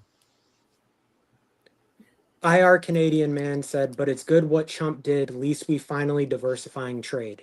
Now I don't know what side you're on. I can't read. Okay, fine. I'm about to copy and paste that in Google Translate, bro. You think you got me? Because you know I don't know. He said technology. He said technology about to whip your ass. Hey, whatever this is, it's about to be the craziest thing I've ever read. I already know. I just want to point out, anybody that uses racism as an argument has the lowest form of intelligence. Not even from like everywhere. Yeah. Like not even on like just some random opinion. And we approached them in good faith. And we approached them in good faith. You are like the lowest form of like intelligence. Hey, he said, long live the great nation of Israel. Goodbye. Shalom, brother. That's Shalom. it. Yeah, that's it. I agree. Shout out Drake. I agree. That man said they're making too many points. I gotta start introducing racism to derail the conversation. Yeah, he don't care.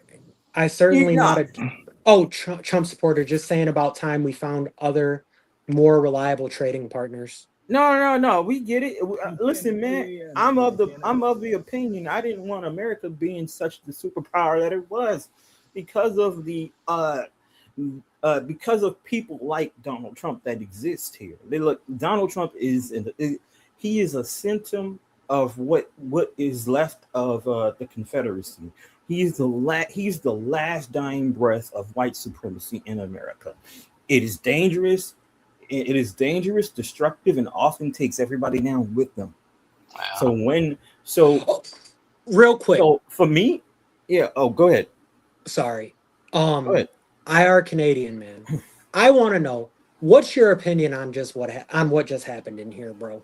I need a now I need a Canadian opinion. What is your opinion on what you just saw between us We and this support guy? you whipping the person's ass, Mr. Canadian. We support you.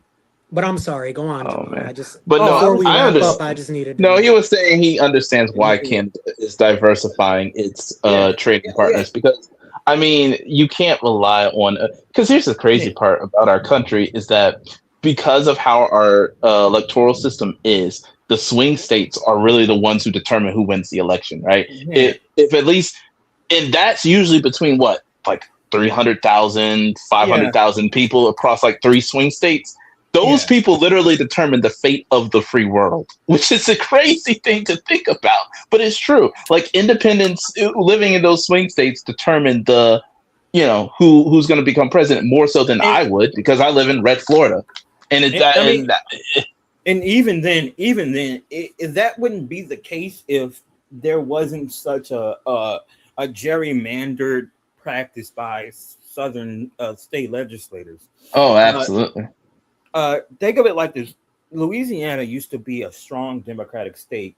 The dating dating to the most recent history in back in 2004 and back in Hmm. 2008.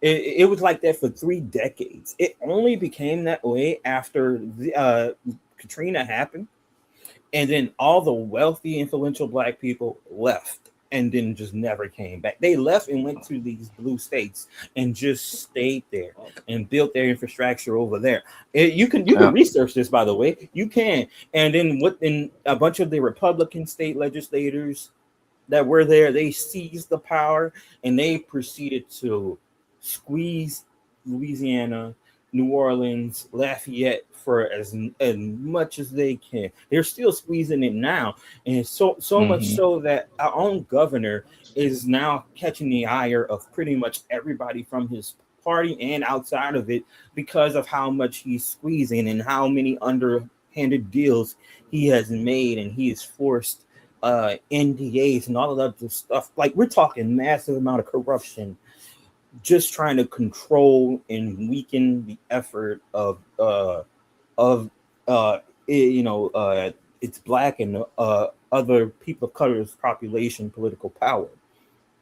That has Yeah. uh, I say all that to say is we wouldn't be in the state that we are right now if Hmm. people value um, the thought process of your vote does fucking matter. Because if we Yeah. just reduce it to independents deciding the election, which that's half true, but that's also not entirely true, as when you have 90% sitting out the election, people who Oh decide the yeah. election is the people Then that that just show up. you're right. Yeah, you're right. You're right. The undecided too. You can't forget because So if yeah, more Democrats had showed up in the 2024 election, it would have been a much different story. if So 50% if 50% of the party just became consistent, Republicans would lose. I, They wouldn't I lose a wonder. lot, but they would lose.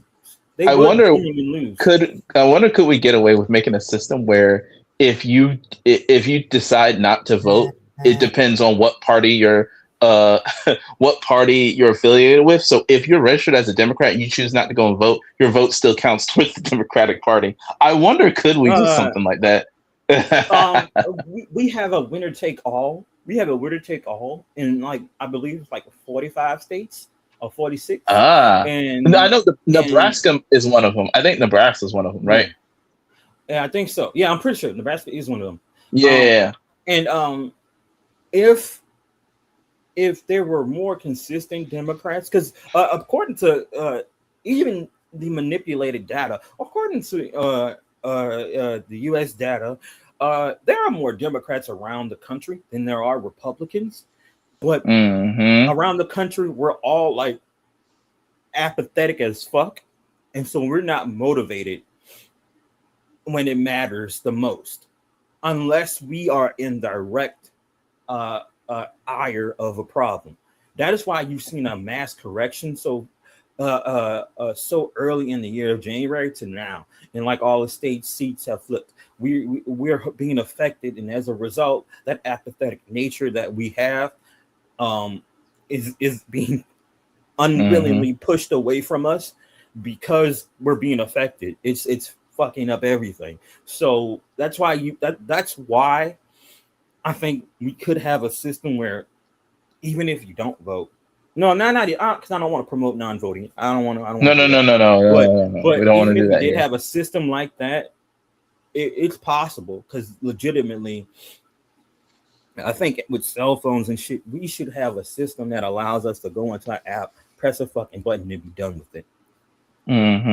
Can I just vent real quick before this wraps up? Go ahead. But Number Pushing one, that 3 hour mark. number one, Lee. number one, I'm gonna say I 100% understand how Hassan became Hassan. Mm-hmm. I'm gonna start by saying that. Number two, Mm-hmm. I am about to clip farm the hell out of that guy. So Oh he shit! doesn't realize it, but I just want to Oh say no. I Hell truly, yeah.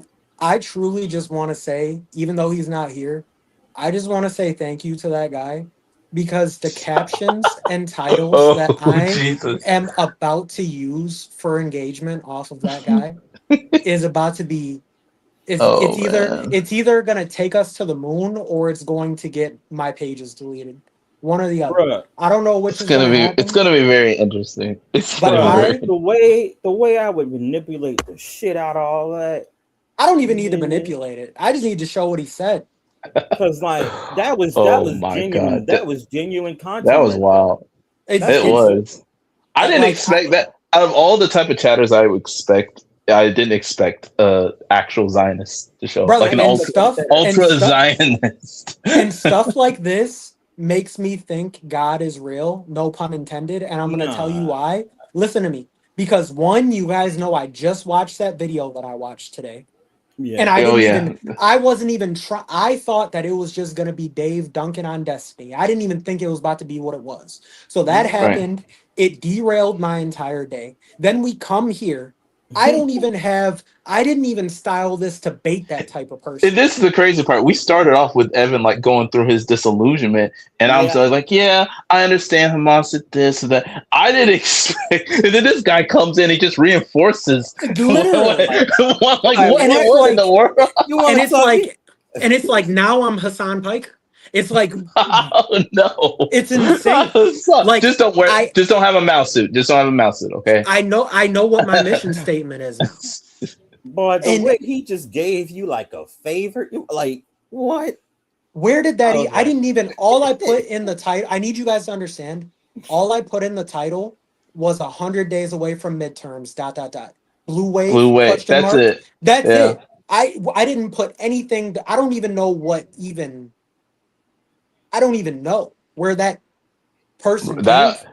I don't. It's weird. He's literally the person that like that can like that proves exactly what the far left has been not proves, but is an yeah, example of why they feel the way they feel. And I'm yeah. like, brother, why are you giving them all this ammo? Come on, we got And elections it's to and win. I had and the crazy part is, and I said this to an extent, but what is going on over there is so bad that I Oh don't yeah. even want to say it and get the account. Like I had to hold. I It's crazy because he can just say whatever in the comment thread, and I have to Yeah, pull my punches because I don't because that if it gets auto flagged, it's because I'm just simply stating what's going yeah, on. And then and it just I like I don't want to harp on this, but just the instant so you support Hamas is this is what I'm Well, talking about. yeah, that was Like crazy. That yeah. was you crazy. can't even like I understand Hassan. I get it. Don't say that. To I be get fair, it. Hassan was like this before the Israel Palestine stuff, Oh yeah. but the I even recent far told the left guy. But the I recent far literally left make, yeah, they have been very much. This is why they have been the way that they are. I don't take that to. I would imagine if we were to visit Israel, it would be very interesting to hear some of the things come out their mouths. That would probably make you even more like, Let me, oh my god. But then if let me we, put it like yeah, I would I'm put gonna it tell like you, this because I like even looked in the camera and I said, I differentiated. I said, yeah when it comes to you, the people and the civilians, y'all are cool, no problem. It's your yeah leadership. And bro, just it doesn't matter what you say. If you do not 100% say the lines, yeah, you're fried. And it's like, I yeah, whatever, it's bro. worse. It's yeah. worse because he did not have enough discernment to have the thought process of two things could be true at the same time. He did not have enough discernment to even do that because you could condemn the current governing body without Yep. condemning the people. And he did not have Hmm. enough discernment to even do that. He came in with not only No, because anti-American thought process, he called us expendable. Which, by the way, why would you? Okay, even in the most oversimplified way, if we are your biggest contributor, why the fuck would you go out of your way to be antagonistic to people that are essentially controlling your means of production? What the fuck are you doing? Second, no. and Second of all, it's just you've just made it 1,000 times worse. When Americans are already feeling disillusioned about Israel, why the fuck would you go out of your way to make us even more disillusioned? and it's like, and the wildest part is like that the reason I don't think it was a troll, and again, this is touched on in the video that I sent you guys, there Yeah, is an indoctrination machine over there that Hmm. yeah, teaches that by yeah, proxy they're at the top of the hierarchy and everyone yeah, else, white, Christian, American, is below that. yeah. And Right. the reason Go ahead. he's not, I can tell you he's not trolling is because he's simply just, and I'm not saying that that applies to all of them. A lot of them resisted Yeah, him. The reason that he was talking the way he's talking is because that is his ideology. He shares the yeah, values of the leaders that I was speaking bad about. yeah. Yeah. I mean, in the video that you posted, I did have a chance to watch it, but uh, uh, it reminded me of how like the Argentinians uh interact with pretty much any black person they get the Yeah. chance of to encounter with. It's weird because they look they look like to us. They look like fucking Latinos. To us, they look like Latinos. So it's like, do you not see your skin? Why are you talking as if you were, Well, phenotypically different? there there's a reason why the disgraced Nazis after the war went to Argentina. That's the No. reason. That's what that shit reminded me of, and that's why I was like, bruh, I have never seen somebody walk right into making the far left's argument for them. I was Oof. like, Shit, I've never seen that shit before. even at this Oh point, my the far gosh. right's argument. Yeah. Or well, yeah, like the Nick Fuentes types, the AF types. Yeah, he basically made that argument for them. So And it's I'll just tell you like, this, brother, you're cooking your own like people when you say this stuff. Oh shit! You're and cooking Chris, them.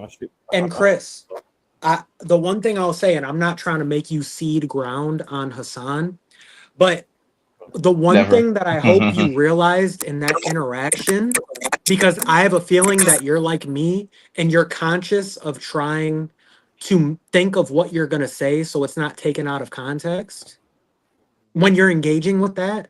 But do you see how easy it is? Because if I would have just said, fuck it, I'm emotional and I'm mad now, I'm just gonna take the gloves off with this guy. Yeah, There would have been so many moments that could have been taken out of context. So that's why I'm sitting there and I'm pausing because I'm trying to sit and I think of did. ways to talk that Oh, we lost aren't, Jamal. you know what I mean? No, I But it's get. fine. No, It's I probably get time to that. wrap it up. Yeah, we can talk more about it in the chat because that was But wild. that but that's how this beast works. Like you have to, it's hard to engage with people like that Mm, it without is. ending up sounding Oh, there he crazy. is.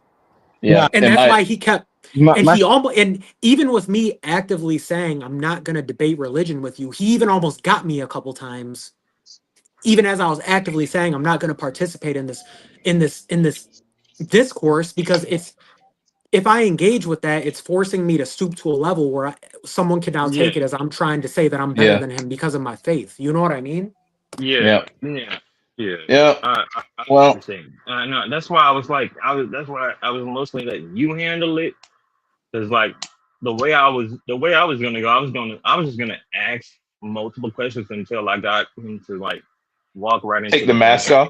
Yeah, that's what I Mechanic. was gonna do. That's what I was gonna do. Is just get him to answer questions. But he took the mask off for us without us Yeah, having to do you that. don't even have to. But yeah, we can this was a It was a and also doozy. I wish the verbal conservative would have been I've been here here. Oh because Yeah. yeah, I I feel kind of was like, hoping. I was dude, like, that shit. I hope he was there listening. 'Cause not only would it have been an interesting interaction, I don't think he would have been prepared. I don't think, oh no, this guy would have been prepared for him. dude, he would Mm-mm. have he no he would have and he would have went to war. Yeah. He would He have. would have. We wouldn't even had to say anything in the Because comments. knowing being the libertarian type of guy that he is, he's probably very like anti-interventionist. Uh, So he would have. Oh yeah, it would have been on. It would have been on. But Yeah. yeah. But yes, it has been a pleasure. That was something. And I'll holla at y'all boys soon. Yep. All right. Peace out, y'all. See ya. Peace out. all right.